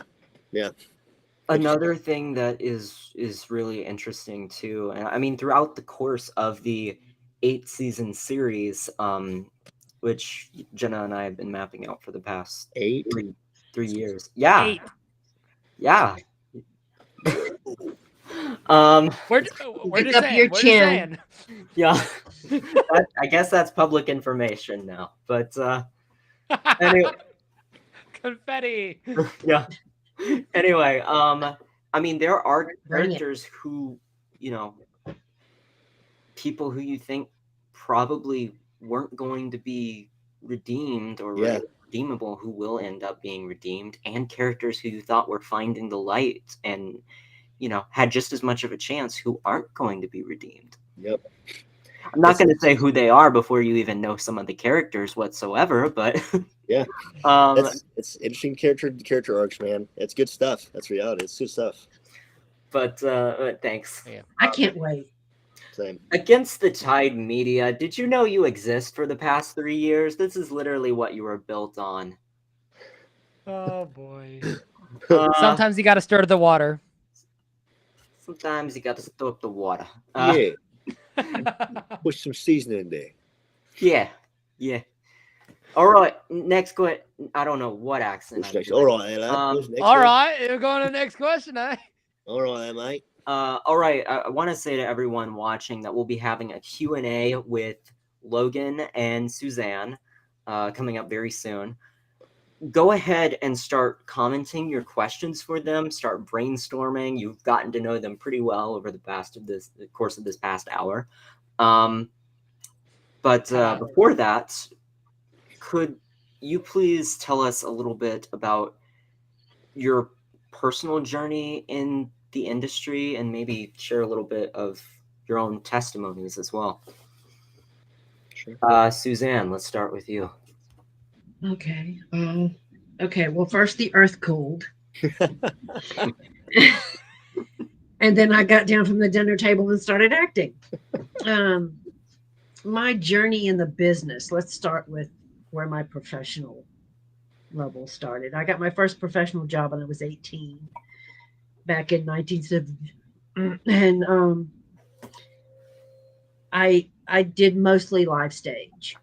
I was a live stage dancer, vocalist, performer. Did lots of dinner theater down in the Richmond area. That's where I got my first professional job. And then I sort of had done danced all the fashion shows, done the dinner theater circuit, did the huge show at King's Dominion for 2 years. I mean, just, I'd done all that. And I thought, I got this little burr in my bonnet. And I said, I think I'm going to Los Angeles. Either Los Angeles or New York. And New York held absolutely no draw for me whatsoever. Don't know why, no draw. So I got on an airplane with 3 suitcases and I knew one person and I moved to Los Angeles. Come on. My daughter tried that today. I'd kill her. But anyway, so I got out there I sold the LA Times on the phone. I did all those stupid jobs, waiting tables. I got a scholarship to Joe Tremaine dance. I danced with him for several years. I danced in Japan. I did all that stuff.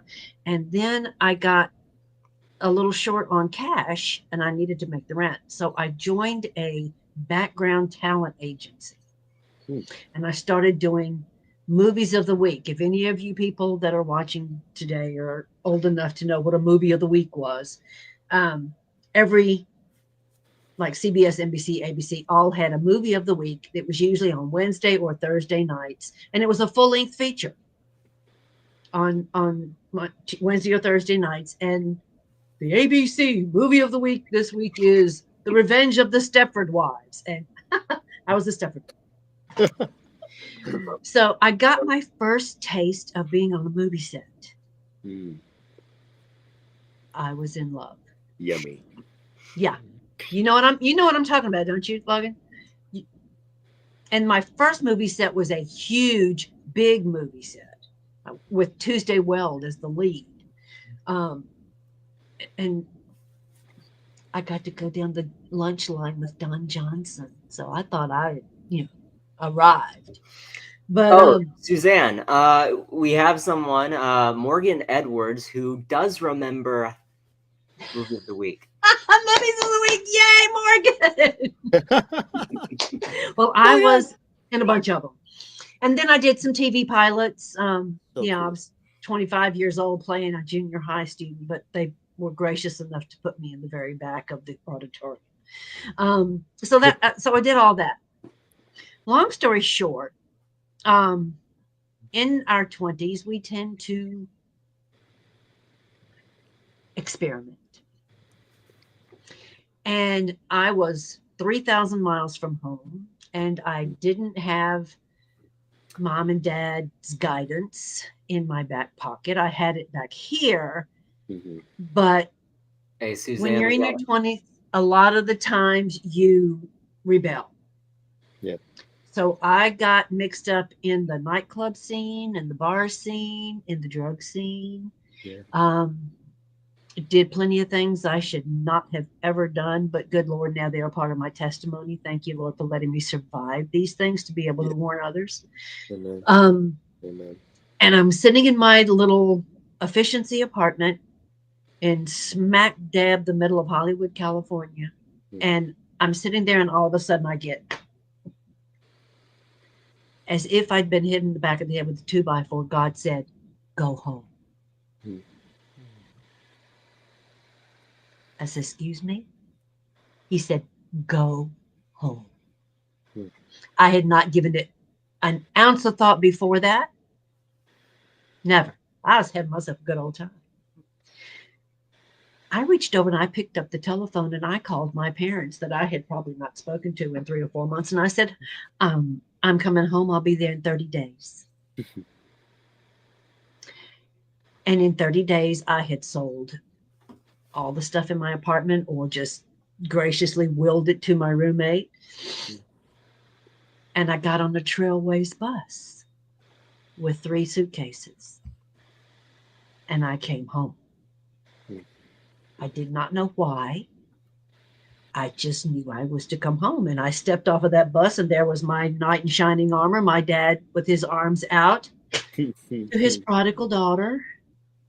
He said, well, Mom, glad you're here. And then many years went by, and I went through a rocky relationship, and another guy that I knew was going through a rocky relationship. And he called me and he said, hi, Suzanne, this is Jerry Jennings. Do you remember me? And I said, yes. And we went out on our first date, December the 7th, 1993. And on Christmas Eve, 1994, he proposed to me. Oh. And on May the 20th, the following year, because I wasn't going to let any grass grow under my 37-year-old feet, this man had asked me to marry him, and I was going to do it, and he wasn't getting away. So on May the 20th, we were married. And we were both 37 and 40 some years old, and we wanted a family. So we began to try to start a family our way, and God said, no, it's not going to happen.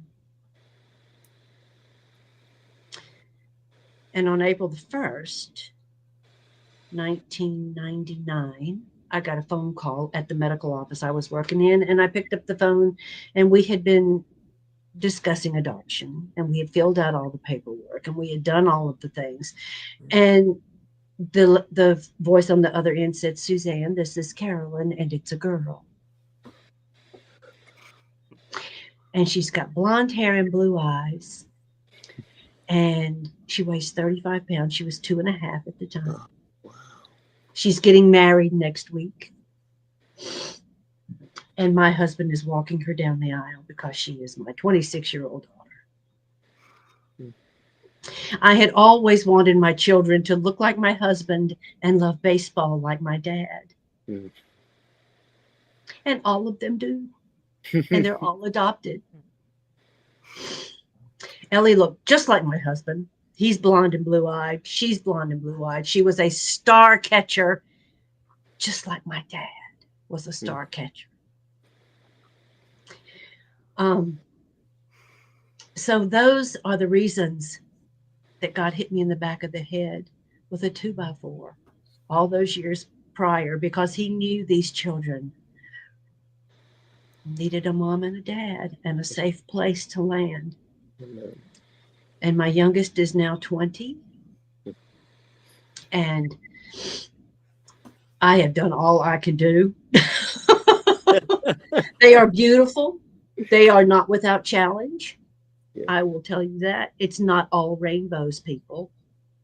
Just because you listen when God tells you to do something doesn't mean he's going to make it easy, because the devil doesn't want it to be easy.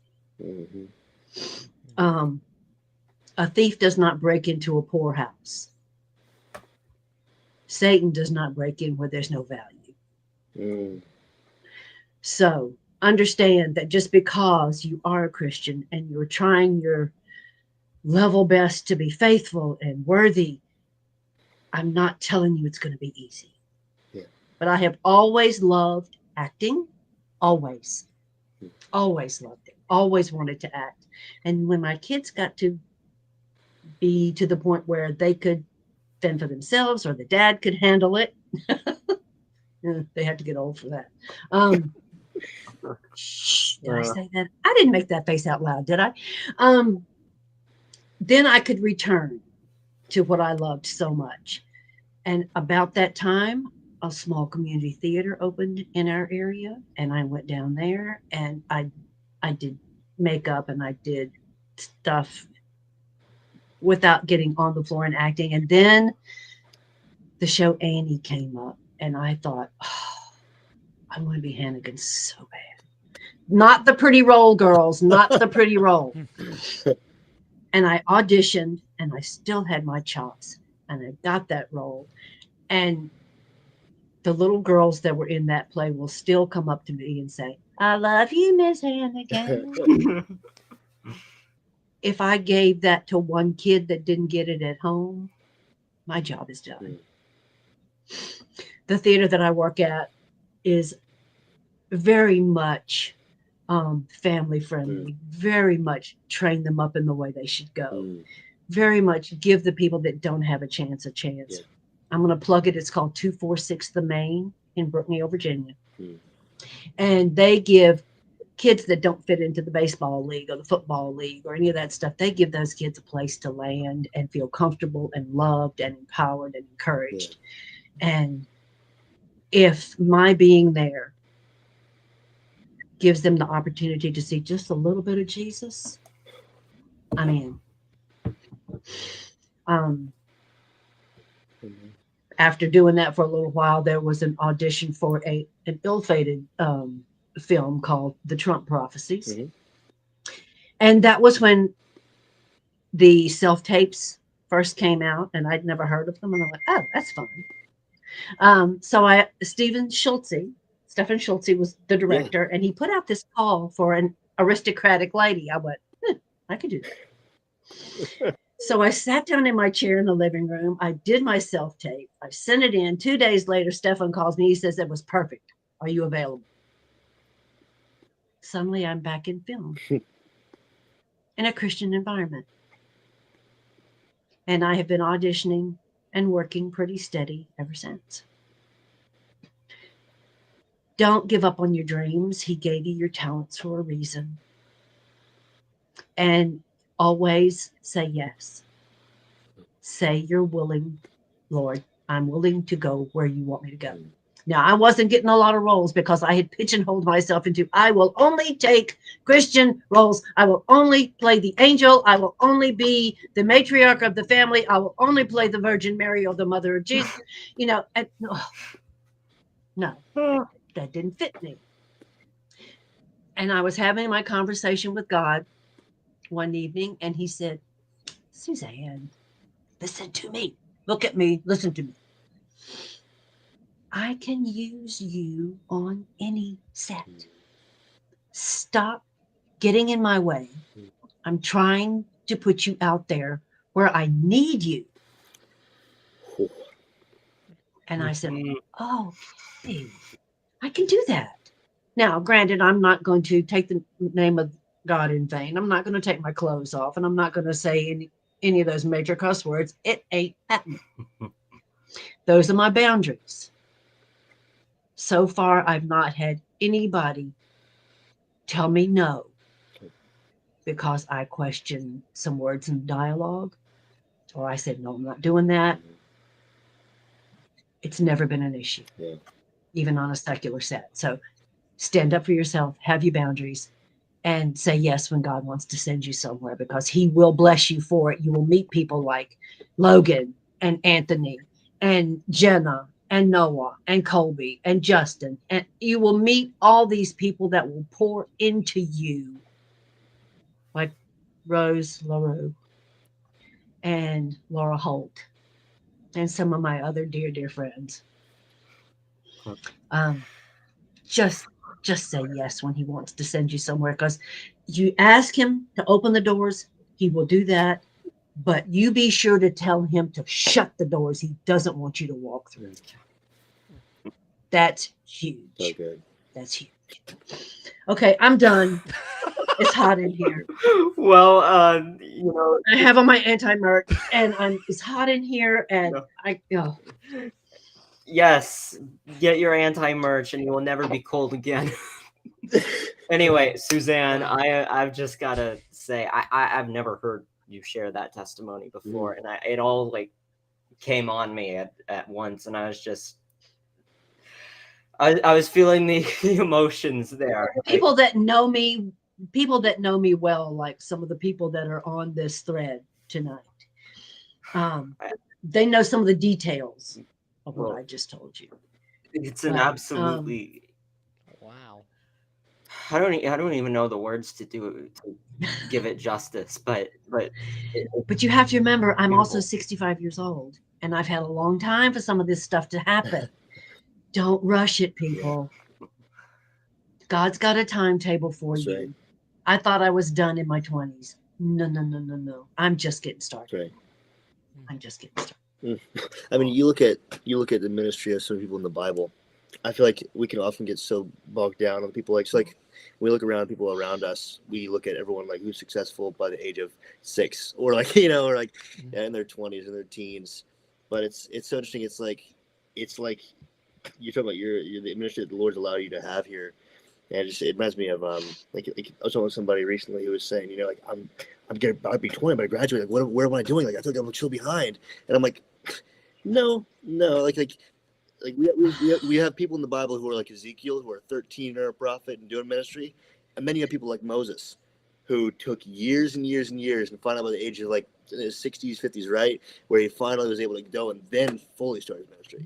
And then you think about all this time frame, like the Lord isn't limited by a 5-year time frame or whatever else. So it's you're only 1,000 years is but a day to God, and we're worried about the next weekend. Exactly. Exactly. You don't worry about tomorrow, for tomorrow will worry about itself. Each day has enough trouble of its own. And who by worrying can add a single hour to their life? Yeah. Hi, baby. That's amazing. Thank you so much, Suzanne. Wow. There's so much that you just shared right there that I was just like, it makes me like, it's so awesome to see how testimony and how the Lord just comes and just meets us, and it's just it's so beautiful, and you see your heart and your vulnerability, and it's amazing. You are such an inspiration. I want you to know, like, your light I is love you so huge. much. Your light is so seen. I'm so thankful to know you. So, And likewise. Likewise. I learned a lot from you too, my friend. This is why, like, whenever I bring someone on these live streams, if they have a testimony that they want to share, then I love for them to share it, because it's like all the barriers are just broken down, and you can just fully be human and be able to relate and know how God's worked in there. I can't tell my life story without it. Yeah. Right. I can't. My testimony is intertwined like weeds on a trellis with my career. Yeah. You know, it's yeah. You can't separate them, because they are one and the same. They are all a part of me. So you're such a walking. It's so cool. I know it's taken however long, and I know you know all the details, but it's like you are a walking testimony. It's beautiful to see, and this in Revelations it talks about how we'll overcome the enemy by the blood of the Lamb and the word of our testimony, and then also Great Commission paired alongside that. It's like you are a shining example of that. I'm just so impressed with you, Suzanne.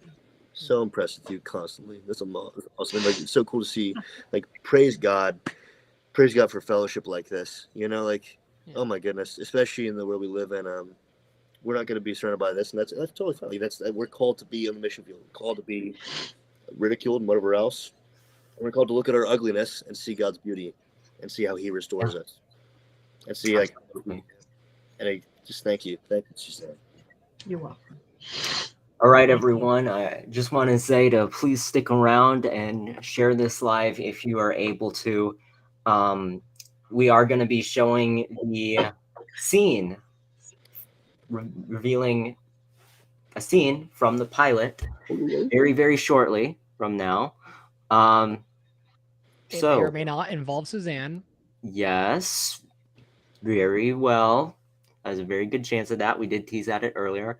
But anyway, Logan, your testimony, your story. Oh man. No pressure. If y'all have not heard this, oh my God. I'm so surprised we haven't shared this. Like, that's so crazy. Because I was just saying, I heard yours and I was like, there's no way, bro. Because there's so much. God knows what He's doing, and you'll hear why. God is so good. So yeah, so thankful. But all right. So I grew up in a Christian household. My parents had a bit of a rough start to their relationship initially. They had a child out of wedlock. I started my family. My dad went to the Marine Corps to go to support and figure everything out too. And they went through so much trial, so much hardship, but ultimately stuck by each other. And they're amazing. And they have their rough parts, like we all do. But like, yeah, they're awesome. And so like they were traveling around for a while. My mom, for a while, like her faith was like, it was there, it was in the known sense, but it wasn't as far as like really relationship based. And I went to Germany when I was about 9 years old. I have 3 older siblings, and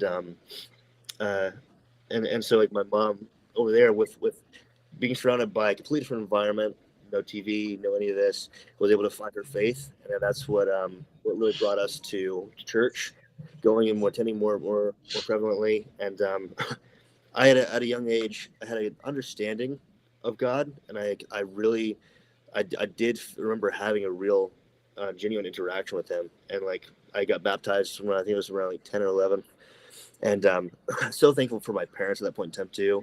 But a lot of it, as far as my relationship, seemed like there's parts that it felt it was me, and parts that I felt like I was like, okay, this is here, and I'm like doing these things, but probably even more on the legalistic side than actual relationship side. Like, oh, I'm doing this for this reason. So like, even for like my relationship for my parents would even be a thing. Like I'm like, okay, my parents want this, that's awesome, and like, yeah, I know this is good, and I trust them, and so on. But my relationship again was rooted in them and friends and church, but not really officially one-on-one my own.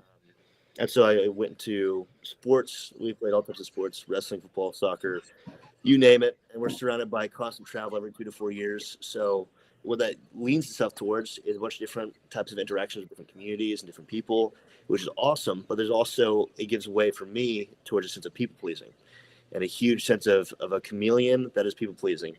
And so I when it comes to like even middle school into high school, I could be a chameleon with every new place that I moved. I'd be like, okay, cool. I'm going to a new place. I get to start over and like be a whole new person, and just like see what this looks like and see if I like this attribute of my new self or this attribute, and pulling all over. And what I didn't realize the whole entire time, I'm pulling the rug out from what I have a foundation of who I am. And so with that gives way for a lot of vulnerability to not so great influences in your life. But I got into a place where ultimately I think it was my freshman year. Freshman year, I had an audition. I grew up. I loved like classic movies. I loved film. Didn't really know what theater was. It was a fun interaction, but I knew I loved cinema. I knew I wanted to interact with this at some point in time in some facet. And I was thinking, okay, this is nice to have a balance in middle school where you can do both without having to pick or choose. And then my freshman year in high school, I had an audition. Well, I was on the football team, and I had a big audition for one of the shows coming up. And I was like so pumped about it, kind of uber confident. And I went in there and I bombed it. Worst audition I'd ever had in my life. And it's bad whenever the people look at you, they're sitting in their chair and they look at you, they're like, it's okay. And you get the it's okay. And you're like, oh. So, I can relate. I can relate to that. I had my first in-person audition the other day, and oh yeah. Yeah. Come on, dude. Hey, wait, how'd it go? This is your time, man. Oh, okay. I know. I want to hear about that later on. But sure thing. Yeah. So I hobbled back to practice. I was like, okay, theater's not it. That's not what I'm going for, I guess. Like that's a slap in the face, a closed door. I feel like I can never show my face there again. But I went to sports, and I was like, okay, cool. This looks like a nice area. Sports, especially wrestling. At this point in time, wrestling and military seemed like the next stage of my life. I was like, this is the place to go. We moved up to Maryland, and I was officially like the only kid in the household. And I just got to this place where I was going after wrestling, going after military, and ultimately my life I was just like, man, I'm just like so. I don't know. It just feels like unfulfilled. I feel like there's like a lot going on around me, a lot that I didn't have explored yet, and the curiosity's there, and it opened me up to just like a really downward spiral, and ultimately that opened me up to with drugs, alcohol, relationships with girls I shouldn't have been having, losing purity in areas, and just like expose myself to all facets of sin. And like as Paul says in his letters, right, he says, I'm chief of all sinners, least of all saints. And like that's how I think we all view ourselves in these moments where it's just like, I am so disgusting, I'm gross, I'm at the lowest point, and I've sought after every pleasure, sought after everything underneath the sun, and I've ultimately come back wanting. I've come back desiring more, and the bottle is always dry at the end of the day. There's nothing that is fulfilling in the sense of where you're looking for in this world, material gain, or even in the pleasurable relationships that Hollywood and everyone else will tell you is the proper path. And like this is the way to success or happiness. It's like happiness is just like it says. It's based on the happenstance. It's temporary, and what the Lord promises is joy, which is everlasting, and amidst which goes along with peace, which is like the ultimate sense of no matter what I'm facing, I know that the Lord is here. I'll get there in a second. But it's so beautiful. It's just His joy is so much more powerful than anything. It's a highly valued treasure in my heart now. I'll get there in a second, but yeah. So anyways, I got to a place where I was at my rock bottom my junior year, and I was in this really gross place, and I was living hypocrisy because I was saying this one thing where I was like, I'm a Christian, I'm doing all these things, I'm doing all these right things, and I have all this head knowledge about who I am, and I'm over here telling people like what they should do, like and all those things too, like or even to the point of probably not saying anything and not bringing up any truth because I'm like, okay, well if I say that would be hypocritical. So I'm going back and forth between who I am, where's my identity, what am I doing with my life, and ultimately I just came to like the end of myself, and I said, Lord, I haven't spoken to you in a while, and Lord, I just need you to take out what you need to take out, put in whatever you need to put in, and whatever that is, I'm game for. And you gotta be careful what you ask the Lord, because He'll answer you. He definitely will. It may not be the way you expect. It may not be plan A or plan C, but yeah. And so a couple months later, I was hospitalized with a DVT blood clot from my hip to my ankle. I had it was a mass right over here in my groin area and the back of my knee on the left side. And then I had an aneurysm in my abdomen. And so my left leg was double the size of my right, red, swollen. And then I also found out my IVC, which pumps blood and oxygen and circulation from your legs up to your heart, tapers off about my mid stomach. And so like I have other veins, I won't show it here, but I have other veins that come but I have other veins that come here and pump blood and oxygen to my heart. And so it's even right there, I was like, okay, like I should be dead. I shouldn't be alive right now. This is an older person's disease. They found it was factor V Leiden. It comes down a German line. My dad didn't show any signs of it because he was carrying the genes over. My grandpa, and there's a whole story with even the genealogy there. But so we had no clue it was coming. And all my family supposedly has it because it carries down. And some of them have gotten tested recently and found out that they do have it. And but I was the only one to flare up. And the only one to like be ultimately in a serious place where I was coming to a sense of death. You know, I shouldn't be alive. And without the surgery, I definitely would be dead. And so they had to do exploratory surgery though, because usually what you'll do with clots, you'll be able to pull out or figure a way to treat it better. But because I had the IVC, which tapers off here, and the veins that come up, it restricted their movement of being able to put a balloon down there or pull out the clots. And so they had to do exploratory surgery, kind of breaking it down as they could, and then keeping me on medicine. And I was in the midst of like immense pain by this point in time. They transferred me over to Children's Hospital in DC, and yeah, it was insane. So like in the midst of this, all my family's going through a lot of struggle with their faith and struggle with just like life and just trying to figure out what's going on. And ultimately, like I remember the doctor comes in and he says, "Logan, no more sports, no more military, no more of this life that you thought you would have, no more of like all these things you understand as foundational or this safety net here." And I think, "I'm sorry." And like obviously my parents are sad, and I weep. Like I'm upset. I'm sad, at least. I'm sad. But I felt the first amount of peace I hadn't felt in a really long time. And yeah, it's just, yeah, it was unexplainable peace. And yeah, I mean, as far as I knew, like all of the identity that I had was tossed out. And then, but I felt peace. And I look at my family and I'm almost consoling them more than they're consoling me. It's only by God. And man, and so like, and then ultimately I remember a couple of days later, or sometime in that sphere, I remember getting a very clear dream, a very clear vision of a white room, a door closing and a door opening, and above it said theater.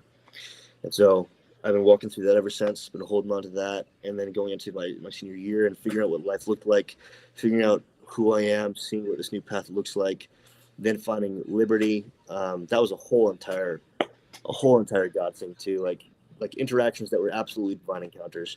Like I'll share you with one quick one, which was like that was not coming to Liberty. I was going towards a university called Huntington University in Indiana, and I was like, I thought Liberty was too big. I thought it was like what too much. And then I finally come here, and I'm saying goodbye to it. I'm like with my mom, and we're just like, we'll just say goodbye, and then we'll be good to go. And I remember being in our eating facility, which like, so I'll map this out for you real quick. This is the eating facility, and then you come out here, and there's a hallway going down to the bus stops in this bus station. So there's just imagine this hallway. And so I'm in here in the eating facility, throwing out my trash, getting ready to just leave Liberty forever. And I catch eyes with this girl, and I'm just like, okay, this is odd. She's just staring at me. And I was like, okay, this is weird. So I go, I'll give her mom, like, "Mom, let's get out of here. These people are weird. Let's just like hit the road." And so we start going, and we make it all the way down to almost to the bus stop, which is down this area. And this girl runs after us down the hall. Her name's Maria Reginaldi, and she runs down this hole, and she's like, "I don't know why, but the Lord put you on my heart. I just need to come talk with you." And she's like, "Are you in theater?" And I was like, I'm baffled. I'm like, yes. And then she's like, "So, well, have you got the tour? Have you been like introduced to people?" And I'm like, kind of, and like not really. I haven't got a tour. I haven't got anything like really connected. And so she spends her whole entire time, like hours, just like give me a tour, introducing me to people, having these interactions. And I'm just like, what in the world? And that, and among some other things, just like absolute clarification from the Lord. I was like, okay, Liberty seems like the best next step here. And then just coming into my freshman year, again, the Lord needing to, I need a lot more surgery in my life, still living in like trying to figure out my life, trying to figure out how to this balance of what the Lord is doing in my life versus what I'm trying to just like hold on to. And then ultimately Francis Chan came and spoke at one of the convocations. And so he gave this sermon, and the sermon was like, imagine right now. So imagine in every room that you guys are in right now too, imagine you have a life vest on and it's chained down to your seat, and this whole room is filled up to the brim with water. And you're holding on to this life vest, and you're like, okay, well, I'm chilling. I'm good. My relationship, like my family has a relationship with the Lord, so I'm good to go. I'm signing off the different lists. I'm like, I'm a good person. I'm doing the right things. I'm not hurting anybody. I'm not doing all these things. It's not affecting anybody else. Like my relationship, I'm going to church.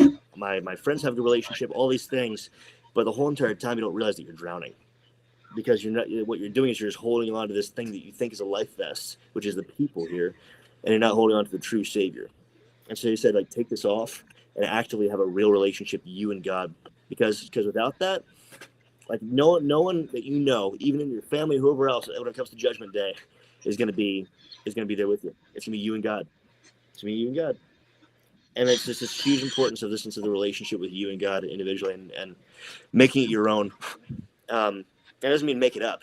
It just means make it your own, like meaning like dive in the same way you dive in with any other relationship. Like you have a God that has written out a love letter to you and comes to you and is writing you and cares for you and is seeking you constantly, like the prodigals that we are. And like never letting go and never saying we're ugly enough, never saying we're past the point of saving, even though we absolutely feel like we are. And it's this active pursuit that has led me to I was bawling. And I rededicated my life and really had a strong sense of, okay, like I want to treat this like a true relationship that it is. Same way we would treat it like with like our girlfriend or a boyfriend or a husband or whatever else. It's like I have to talk with them. I have to have that aspect. I have to make sure I'm having conversation. How do I understand how he talks to me? As far as I've understood, it comes in through fast. It comes through getting the word, getting in prayer, and the people around you alongside that in fellowship. And those three ways, the Lord is like overtly speaking to you in His Word directly. But and then the next piece is like, okay, well, I feel like I have to just not just show up and not just do all these proper things, but then ultimately have a heart behind it as well. Like imagine if, for instance, with every relationship, it has the emotional, physical, and spiritual elements. So we talked about the sense of like the physical aspect. If somebody shows up for you to your events or to whatever else, and they like don't have any care, no heart, no sense of trust there, you're like, okay, well, this isn't really that good of a relationship. How well do I really know this person? Sure, you're showing up, but like, how do I know you? And the next piece of it is adding in the emotional. The emotional probably makes up in a relationship, and Suzanne, you could probably speak to this the best, is like the emotional parts of the relationship aren't the reason why you stay in. Like the passionate moments that you're just like, oh man, like I'm so overtly in love with you. That's probably about 10% of the relationship. So the moments that we're going to worship, we're going into feeling amazing in our time with the Lord and Christianity. It's like we're not promised amazing rainbows and butterflies and like no struggle anymore. We're promised that amidst the struggle and amidst showing up and amidst being here, that I'm going to continually be faithful and be here with you and fight alongside you. And I'm here to come alongside you and cross up with you. And then there comes the spiritual, which is the faith and trust, which is absolutely vital there, right? I mean, if you have the emotional and the physical, but you don't have faith and trust in that person, how well can you really have that? And again, that relationship. And and so just like that's how the Lord met me, and how He's been continually growing me. And it led me to this place where I was like, okay, this is the next thing. This is kind of where I see my life going. I see the Lord working, and then not even a semester later, or even a couple months later, I was on spring break down in Georgia, and I got a call from one of my buddies up in Maryland, where I got first started my drug life and all this stuff too. And my buddy says, he said John died, and so John was my first friend in Maryland, one of my first buddies, and I really started to even dive into having a relationship, and then starting to do drugs with all this stuff too. And I found out that he died of a heroin overdose, and I was like, felt so unreal, baffled me.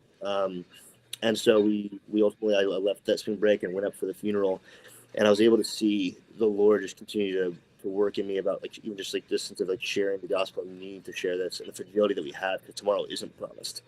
Like all the things like it's if we do keep ourselves, if we do keep our relationship with the Lord to ourselves, like it's important that we need that relationship, but also to share that with others with testimony and with all these things. Like you never know in that person that you're like, oh, I just don't want to offend, I don't want whatever else. It's like they need it. It's like the cure to cancer, you know, except more serious. It's absolutely life and death. And but I went up there and I remember touching his chest and I can still feel it today. Just like the life was gone, the soul was gone, and there's a body that remains, but there's just this hurt. And I look around at my buddies, my friends that are still there, and they're still kind of in this world as well. And I just wanted to, so I shared the gospel with them, and I saw 3 different facets come out with that. I saw people that rededicated their lives. I saw somebody that got saved, and I saw somebody that completely rejected and pushed away. And I said, man, that's the part of the ministry right there. It's like you see all these different facets, and it may not always be the butterflies even there, because the gospel is offensive. It is going to be something that does push you a little bit and get you out of your comfort zone. And it's not, again, to restrict you or harm you, but kind of like a soccer field or a soccer game or even a football field. Yeah, it's like there's rules and regulations for a reason. There's a purpose for it. There's design for how like the Lord designed life, and also how He designed like for instance for the football game. It's like you have boundaries. You have certain levels of how the best way to play. You have free will to do whatever you want. You can do like whatever else, but there's going to be penalties. There's going to be whatever else. But ultimately, like, yeah, it's huge. Yeah, it's not like, you know, offensive in that sense, but it's like, you know, wake up. It's something out of love to say, hey, we need to. Right. Like, Oh my goodness, yeah. I mean, the Bible. I think it's one of the proverbs that I think that it says where it's like, better are the wounds from a friend or someone that loves you, a loved one, than it is the kisses of an enemy. And like, and it's like it's so true. And it's again, it goes like that truth and love. You know, the Penn and Teller. I'm not sure if you guys know the magicians, but like I think it was Penn that was on a recording, and he said, if you're a Christian and you know the gospel and you know somebody who isn't saved, and you're not sharing with them, how much do you have to hate somebody to not share the cure to cancer with them? How much do you have to hate somebody to not share this life with them? And are you sacrificing this? And again, it's not, we don't hate them. It's not this and that. There's a piece of added pieces there, but it's a wake up call there where it's like, man, and what am I to lose?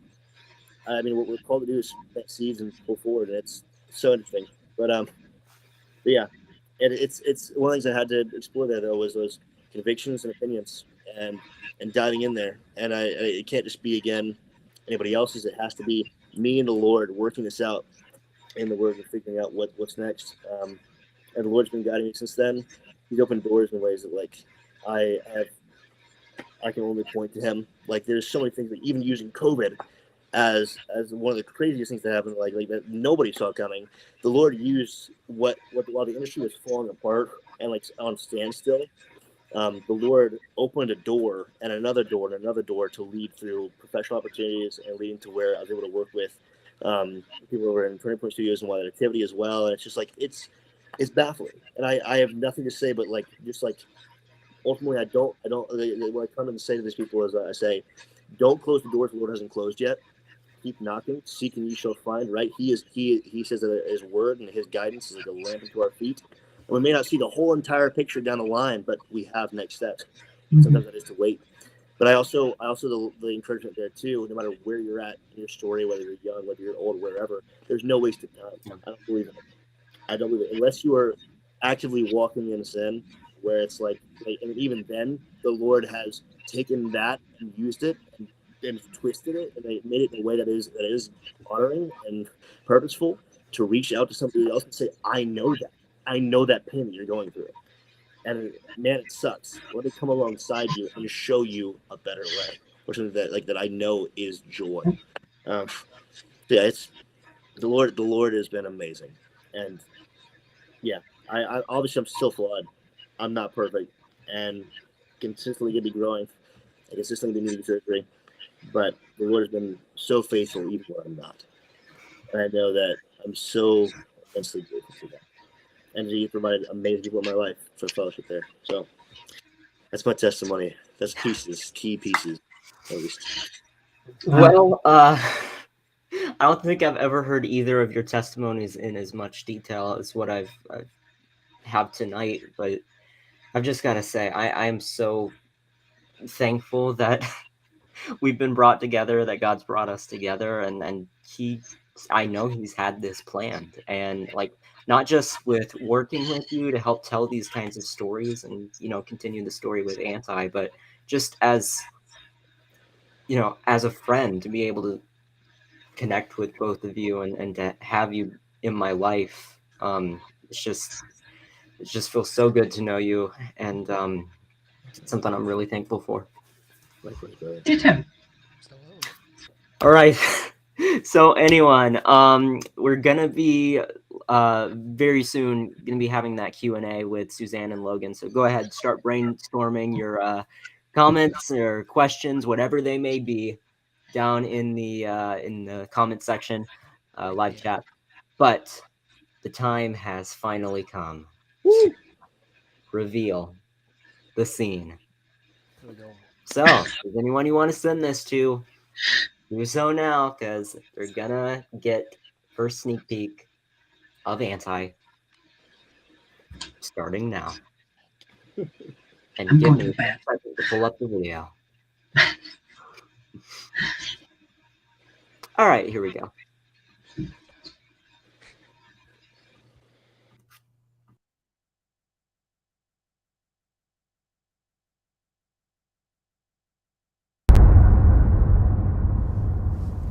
Emmanuel.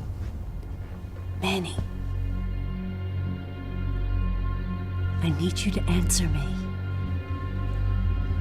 It's a bad dream, you know that.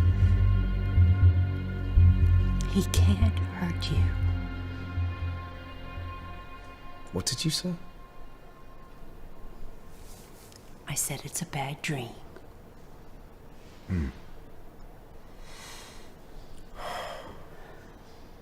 Suzanne, can I trust you? Do you have to ask? No. Of course not. You're the only person in the world that doesn't treat me like a god. Well, you tell me what you want to tell me, if you want to tell me.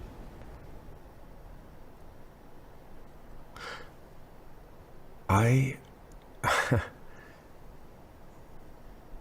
can't remember entire periods of my life. It's like someone takes control of my body. Yeah. Everybody feels like that sometimes. Is it just a feeling? I used to think so. I had hesitations about this. Everyone was so sure, and they all thought that it was my idea. And then yesterday, I signed it. And you don't remember doing that? If anybody knew. Well, they won't. Perhaps it's selfish of me to keep this office. Look, you have to take care of yourself now. Listen to your heart. And until you know what voice to listen to, don't trust any.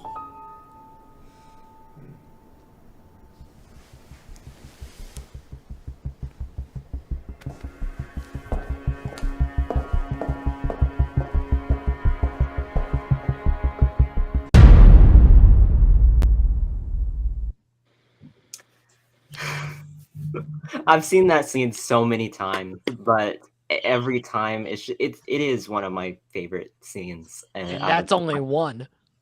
That's one, yes. You've got plenty more. If any of you are a member of the Anti-TV series fan group on Facebook, you've probably already seen that scene. But if you haven't, you can go on there join the group, get exclusive content. Oh, the comment section's blowing up. That's nice. Yeah. Here, let me. Wow, these are really good. I'm gonna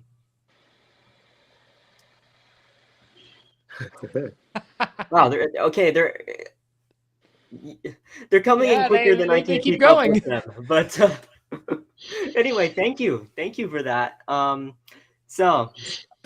Anyway, this is the link to the group that you can join on Facebook. Oh, Megan. But I consider it to be one of the most underrated scenes, and it's just so key to what we were talking about earlier with the relationship dynamic between Suzanne and Gaudin. And I can get really deep on that scene, just talking about, like, there's so many hidden things there that I think There's so much going on behind that. Yeah. For both of them. Mm-hmm. Yeah. There's so much that you don't see. Yeah. I just want to point out what Rose just said here too, like the music alongside that. My goodness, like you're already killing it, and then the music comes in, we're like, yeah. There's your sample. The music was something that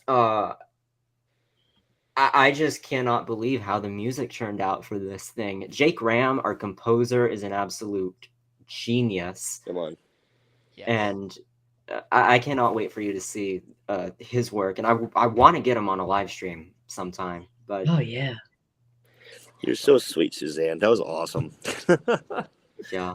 You really can see like the mother figure there in Suzanne. Yeah. Anyway, did you tell them my legs were asleep? Yeah, you told them earlier. That's the Okay, Easter egg. Suzanne Flynn, one of our associate producers, actually, she says she loves Suzanne's line to Gaudin about trusting voices. Yeah, we could make that like a shirt or something. I love that she says to him. Mm-hmm. And I toyed with many deliveries of that line. But the one that came out was not one I had toyed with. It was not until I was face to face with Jarrett. Logan and I've talked about this. The character, her character was in place. Mm-hmm. The scene happened. Mm-hmm. Yep. And I am the world's worst for watching myself, so I just I'd rather take a beating. But oh my gosh. But I learn a lot by the things every once in a while. Logan, I don't know if you do this, but I should have tweaked that a little bit or more. You know, I could have given that a little, or I should have just pulled back and let it happen. You know, whatever. Yeah. But that's happened because the character was in place and his character was in place and the characters met in the middle. Wow, that's so funny you say that. Yeah, that is so true. Like, yeah, it's an epidemic with me. Yeah. But that's why it's a place of surrender, dude. Honestly, it's like, okay, like I gotta trust that ultimately the Lord will do it. That's what He will, and He did, Suzanne. But until you know which voices to listen to, yep. We should get that on a t-shirt shirt. Yes, that would be amazing. Sure. Hashtag make that a shirt. Well, it's time to bring the fans in. Yeah. All right. So now it is time. If you start commenting your questions for Suzanne and Logan, we will answer them right now. Could be about the film, could be about story, depends on whether we'll be able to answer that. But anyway, comment them and we will show them and we will see what answers we can get for them. Oh, yeah. But they are waiting. Do not keep them waiting. Is that Jarrett's real hair? Yeah. Can Noah and Jarrett trade hairstyles? There's got to be an app for that. I mean, there is one. Hold on.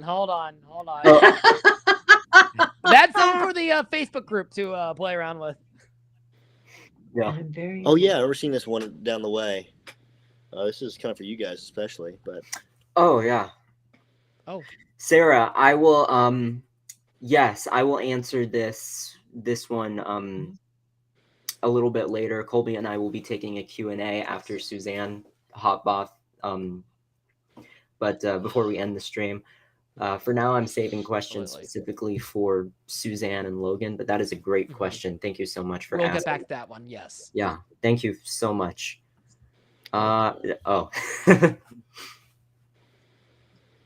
Logan. Yo. Where's your anti-merch? This is from PMDR. Where is your anti-merch? I'll be fully candid. I haven't bought any yet. I didn't know where to go buy them. So now I see a link. Now I know. And now I can go get some. You can show us how to do it. Called out. Here, let me see. I'll pull it up. Send the link again. It is down in the description below. /shop. Antiseries.com/shop. Yep. Be sure to get it, Logan. Will. It will look great on you. Come on, dude. Absolutely. You guys are modeling it so well. Now I'm like, yeah, with the aviators, keep the suit jacket on. There you go. Oh yeah. Oh, right, Suzanne. This is one for you. Yeah. How many? Oh wow. How many films have you worked on in the past?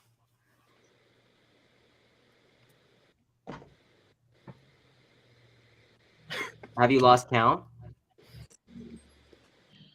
Well, let's just say I had to take all my theater stuff off of the bottom of my resume and put it on another page.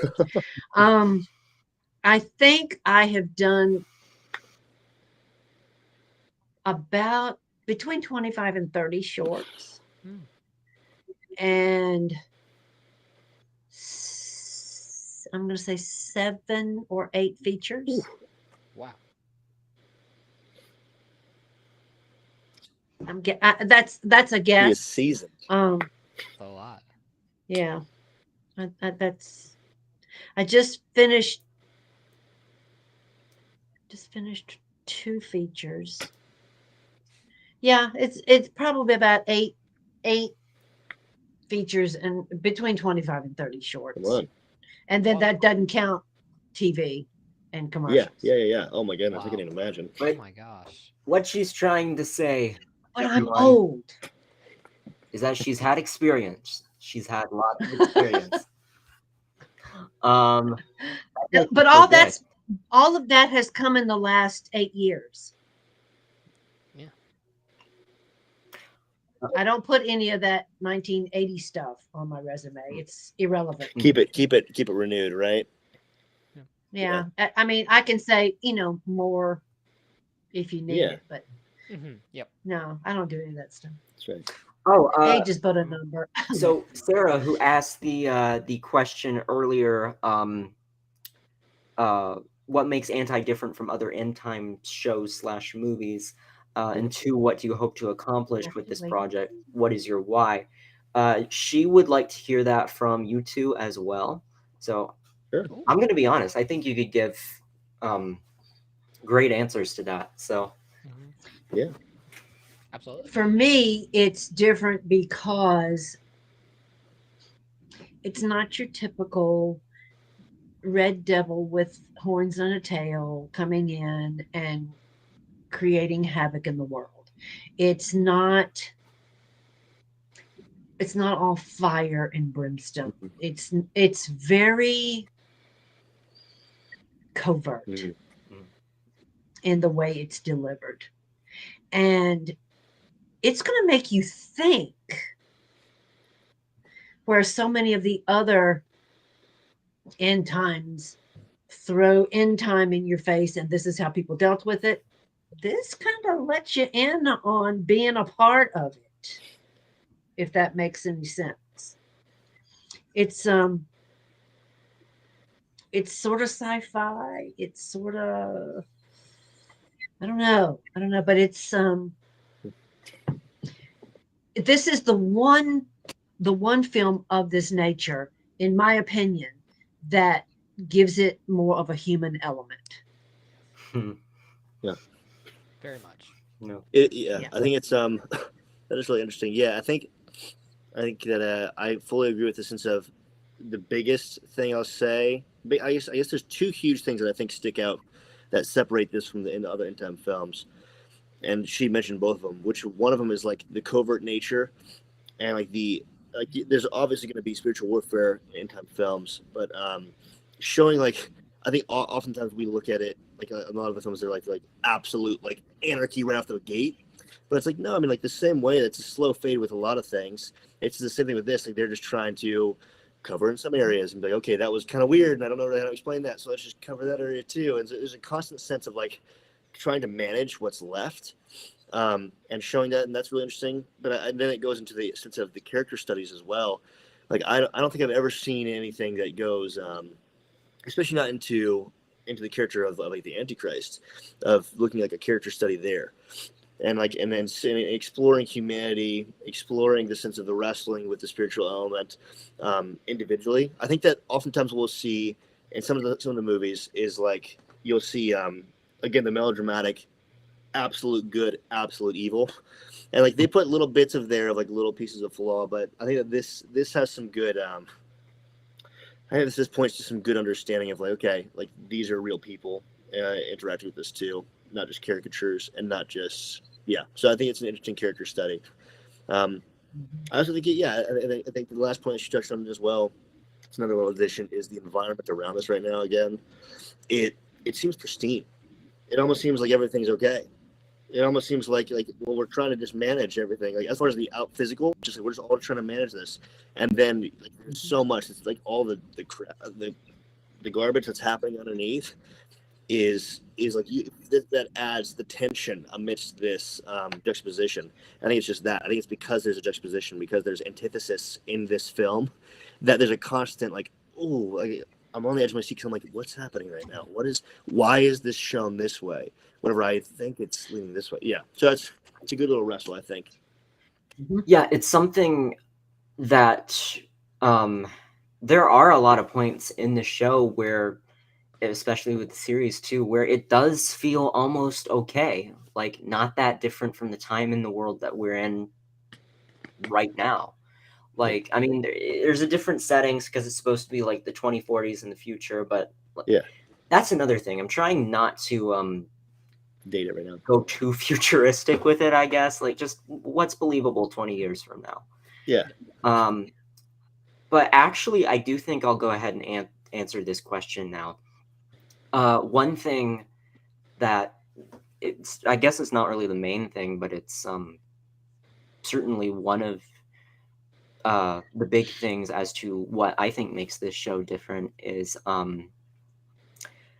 I'd say it's less vilifying, just outright vilifying the people. Like with Gaudin, he's someone who doesn't even know that he's being used in this way at all. And whereas I feel like, other Revelation shows, they always show, he absolutely knows. Yeah, the absolute villains, like, oh, New World, or they take a huge focus on the world setting, New World Order, governments taking over. That's their focus, and I don't know how the actual end times are going to play out, but that's not what this story is. It's trying to tell, a human story. I was going to say it too. Yes. That's absolutely right. Where it's like this isn't saying that ours is better or worse. Like a lot of this again is part of the creative freedom too, right? And then ultimately, like we're putting on a production of it. Like it's also, we hope that you guys go and read and like do your research as well alongside this. Don't just take our word for it. Don't just take anybody else's word for it. Like do your research. Like that's what we hope. That's what we hope as well. Rather than it just being like, we want to make this tangible, again, visceral, but not as much like not so like it's just, oh, it's such a fairy tale, so distant. But it's like, hey, this could happening this way too. So it's interesting. Exactly. Exactly.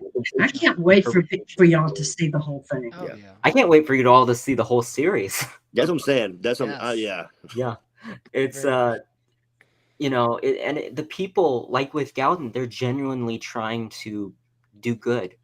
They struggle with their own, like, they're far from innocent, let me say that. They struggle with their own personal issues of pride and worldly desires. They're humans. But Oh.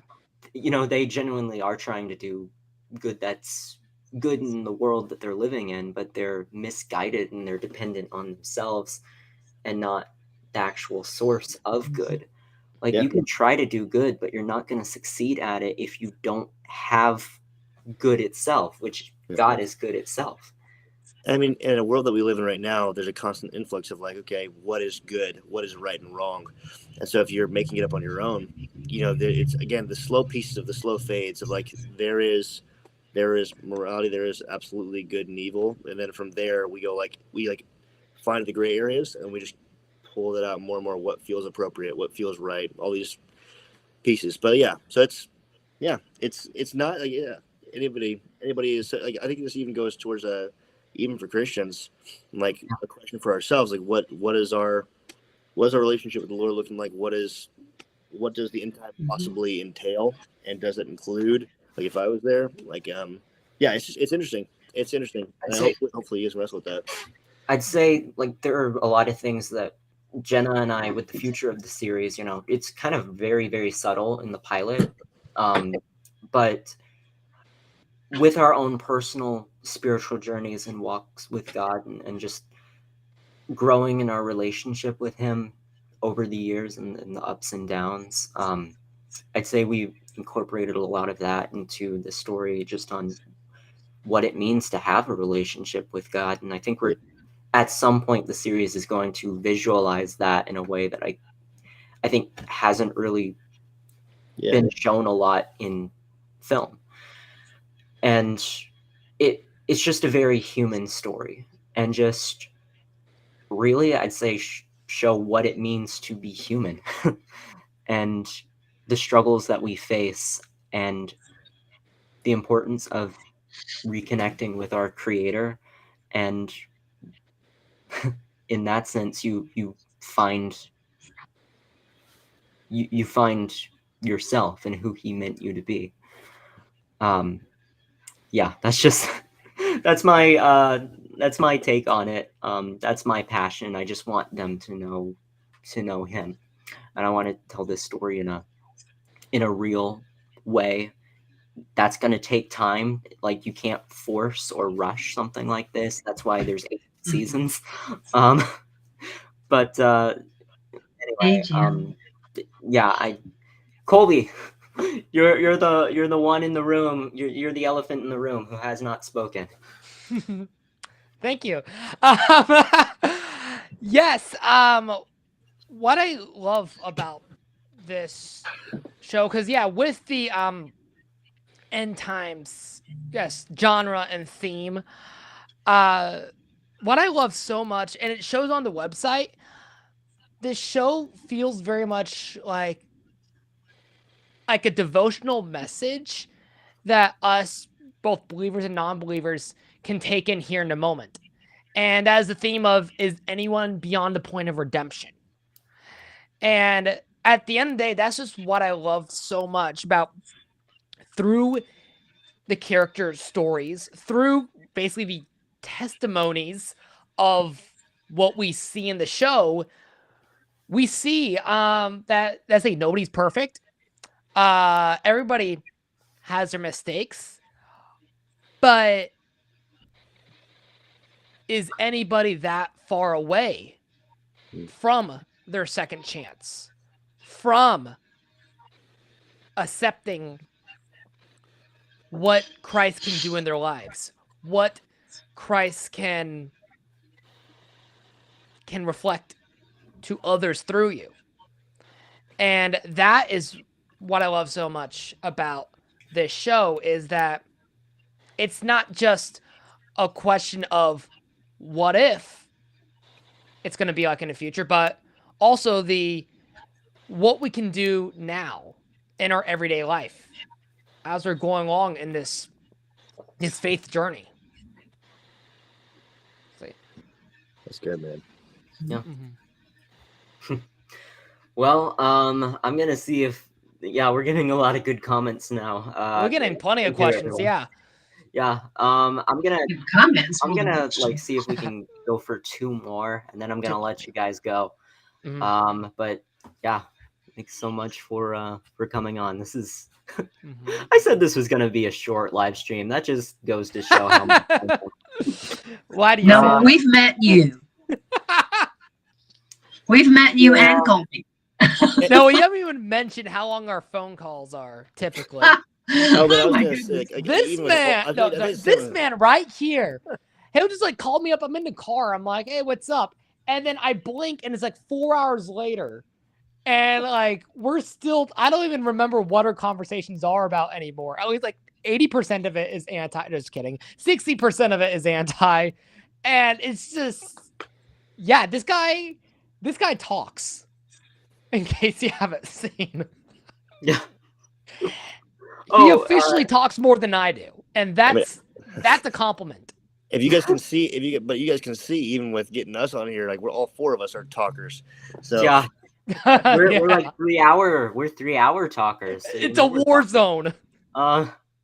Suzanne, this isn't really a question, but it's a compliment. So that's right. I just thought from Joe Stone. Well, thank you, Joe. I think. Yeah, thank you. I get that from my dad, probably. I'll be right back. I just gotta give someone a Band-Aid real quick. All right. Bye, Logan. Bye, Logan. Great having him on. This. Captain Kirk has left the bridge. I'll be right back. Okay. Elvis has left the building. Okay, I can go ahead and try to answer this. From Rose. Rose. Wow. Oh, Rose. Rose is wonderful. When and where can we see the first season? Knowing, did Logan just go in the closet? It looked like he just went in the closet. You ever seen Narnia? All right. When and where can we see the first season? Knowing there will be more. Yeah. So about that. About that. You can. So, first we do have to get this pilot out. We are working on raising funds to finish post-production for the pilot. We've raised about $15,000 out of $35,000, so we're about halfway to completing the goal. Really, that's just to ensure quality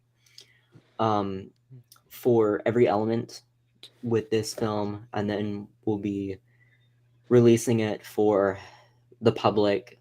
But I'll say I could see the pilot being released sometime within the next few months. That's just an estimate, so don't take me too seriously on that if it ends up being later or earlier. But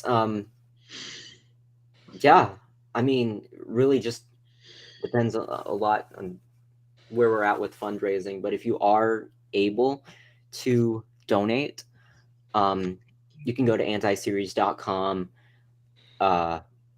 look on our site. There's lots of perks there. You can also buy merch. And if you just want to donate directly, you can email team at againstthetideproductions.com and ask more information about how we accept donations privately, not via perks. And then for the first season, I really don't know. Like, it just depends on how things go with pre-production and what we're able to schedule. First season is going to be a lot more expensive than the series, than the pilot. I already know that. In the multi-millions, probably around like maybe 10 million. That's going to take a little bit longer to fundraise, But So if you know anybody that's got like a rich uncle or something, we could really use somebody Or like some that to sort come of on. world leader. there is a certain studio that we've had in mind for a long time that I'm sure many of you are familiar with, that I think would be a great fit for this show that could help us with that. But yeah, I mean, I could see us going into production maybe around in about 2 or 3 years. And then probably be about another year after that when the first season was released. But that's just Unless all the estimates. money comes in next week. Yeah. Nothing is Right. impossible for God. It will come out when He's ready for it to come out. Absolutely. Real quick, guys. Someone is in the shop and see the special thanks. Is there a limit on the number I can purchase? It's Morgan Edwards. Morgan Edwards. Let me He's see if down I the- can find that comment. He's down the way a little bit. 21, 38, 35. All right. Oh, here we go. So Morgan, no, there is not a limit to how many times you can make a purchase. But if you just want to give money directly, you can email team@againstthetideproductions.com and we'll send you the payment information. But thank you so much for Yes. reaching out about that, and we cannot tell these stories without you, the audience who watches it and supports it and makes it happen. So yeah, just huge thanks for that. Jarrett just scared me. I thought someone was in my room. Yes, the plan worked. Okay, We've been black with and him- white Jarrett is now a jump scare picture. Oh my gosh. was- We've I waited was- 2 hours for this moment. I know, it was nice. It was Finally cool. happened. Yes. Anyway, Oh man. That's worth. comment That from, was worth the whole lot. Yeah. Yep. Logan, you did have a question down here a few minutes ago. Oh, A friend okay. of mine. Logan. Rollerbot says, Uh, "Are you planning to stay in film?" I am. Yeah.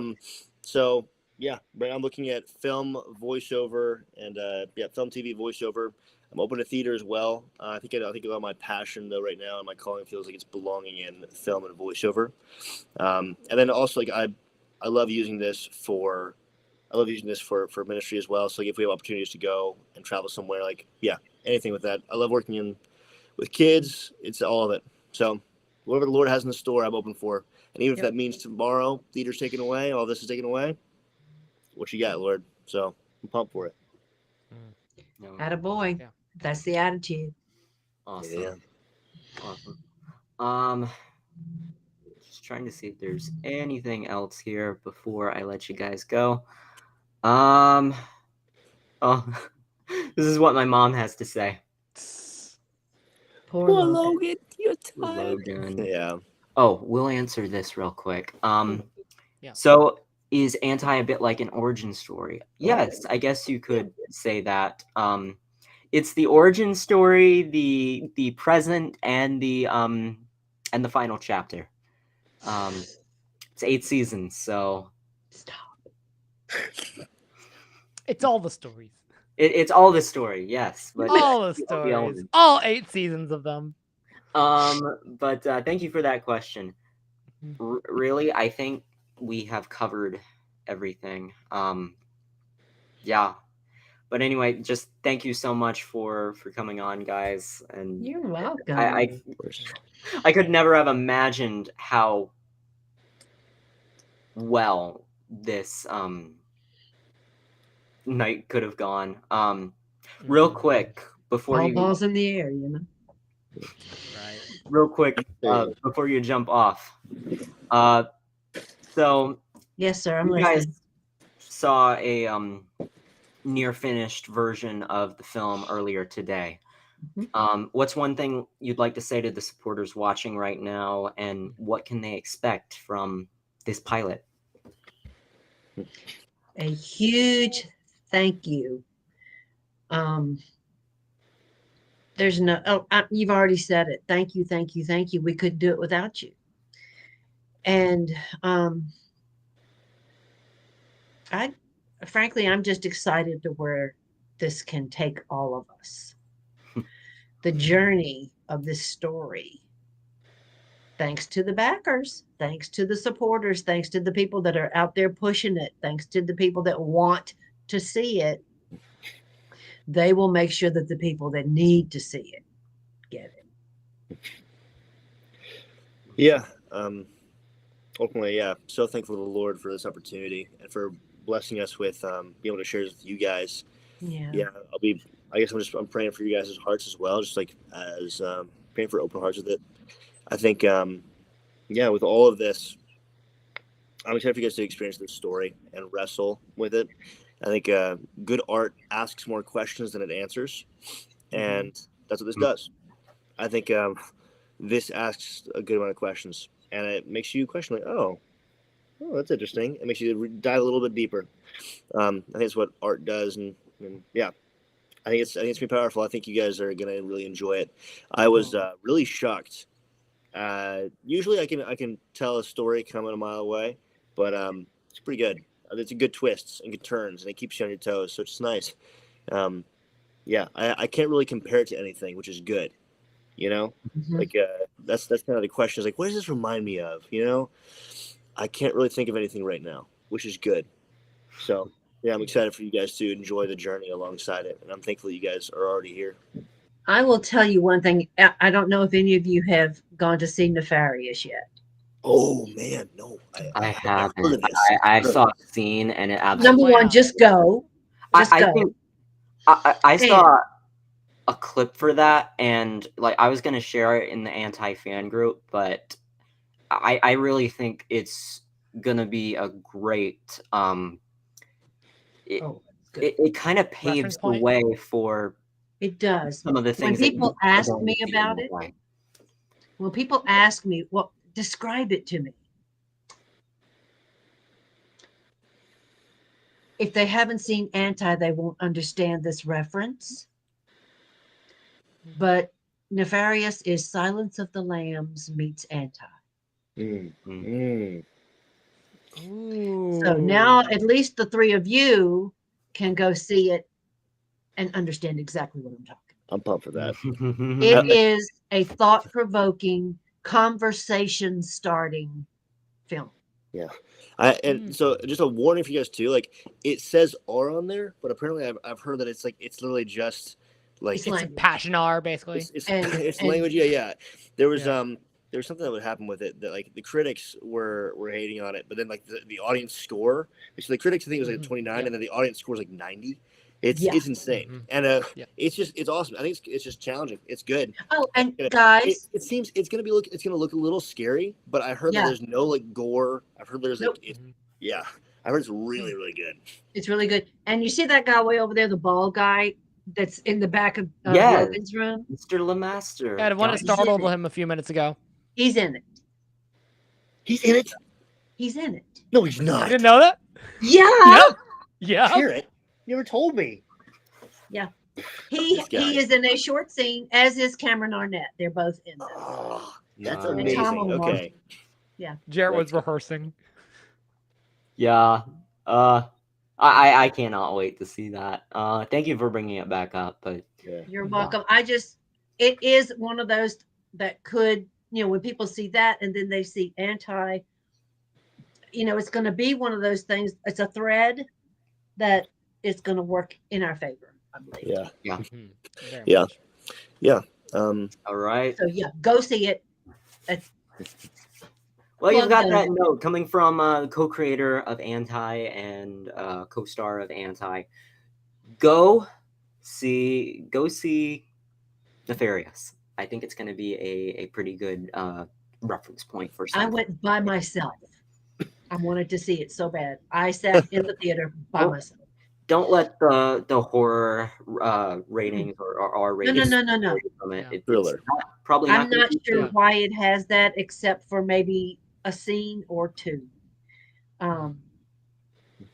I rode every emotional roller coaster at one point. That's what I love to hear. I'll give you guys my thing when I come back to, because I don't like horror films. I like thrillers. Like thrillers are fine, but like This is more of a thriller. And when I say Silence of the Lambs, I'm talking about the interview scene between him and her. Not the other stuff. It rarely goes outside of the jail, this thing.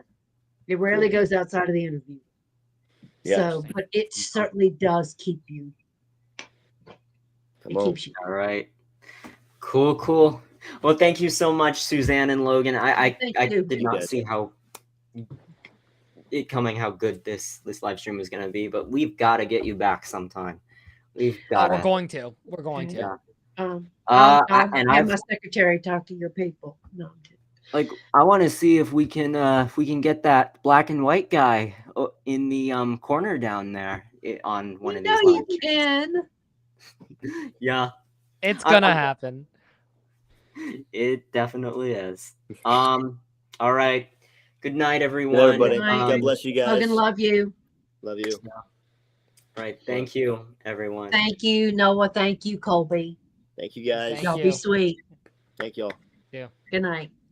Good night, y'all. God bless. Well.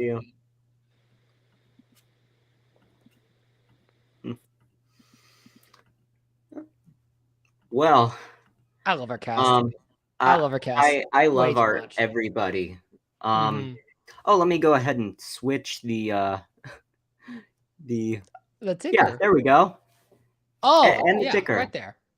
And the ticker. There we go. We don't have 20 people moderating these live streams like Dallas does. It's just me.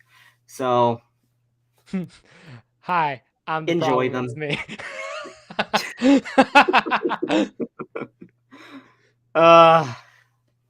You don't know how many times he repeats that to me in the most random situations.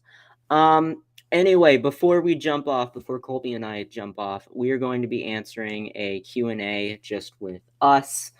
So if you've got any questions, anything anti, put them in the comments section, and we will be happy to answer them. But my gosh, what did y'all think of Logan Polson and Suzanne Jennings? This is a favorite. Incredible people. Yeah,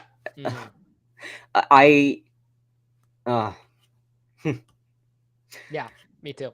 Hanging out with them on set was just a blessing in every way. We should do it again. And it's absolutely. And it's just rare to find just such good people, such passionate people who care about the story you're telling and or just care about you. But everyone on this set, pretty much everyone has just been that. And it's been beautiful. And it's been like a family growing. We have our first question. Here we go. From Sarah Voth. So how far do you, Noah and Colby live from each other, and how does that affect their working together?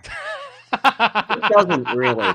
It does not affect us working together. Let me tell you that. Yes, absolutely. So we are one phone call away from a 4-hour conversation. Yeah, basically. On the daily, maybe every other day. Yeah, pretty much. Yeah.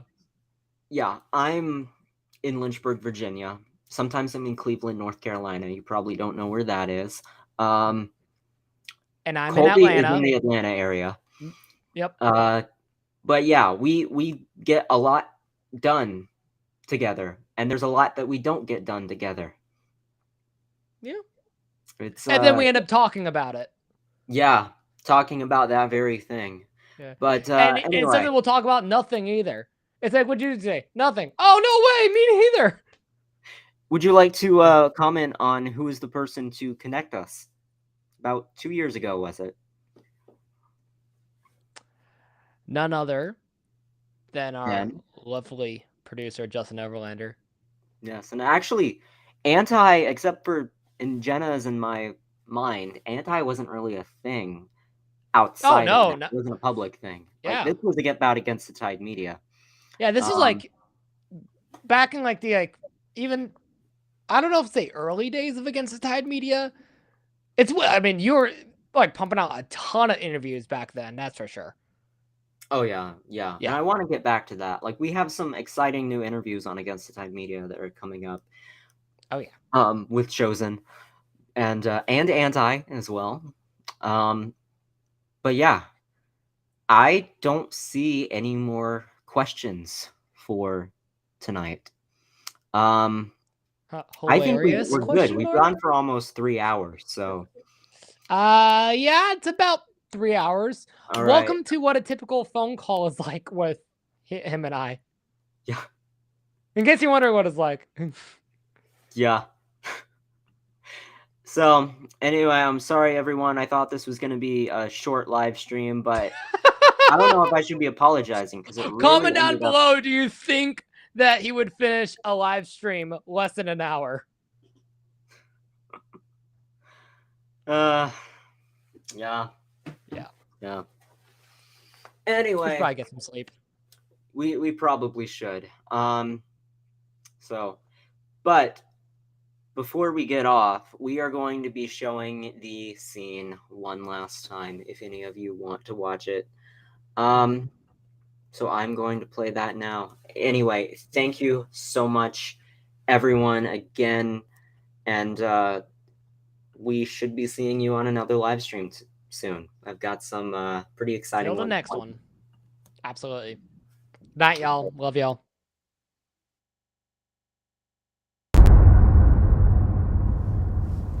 Emmanuel. Manny. I need you to answer me. It's a bad dream, you know that. He can't hurt you. What did you say?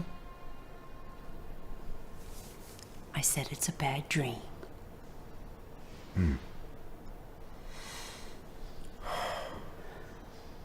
Suzanne, can I trust you? Do you have to ask? No. Of course not. You're the only person in the world that doesn't treat me like a god. Well, you tell me what you want to tell me, if you want to tell me.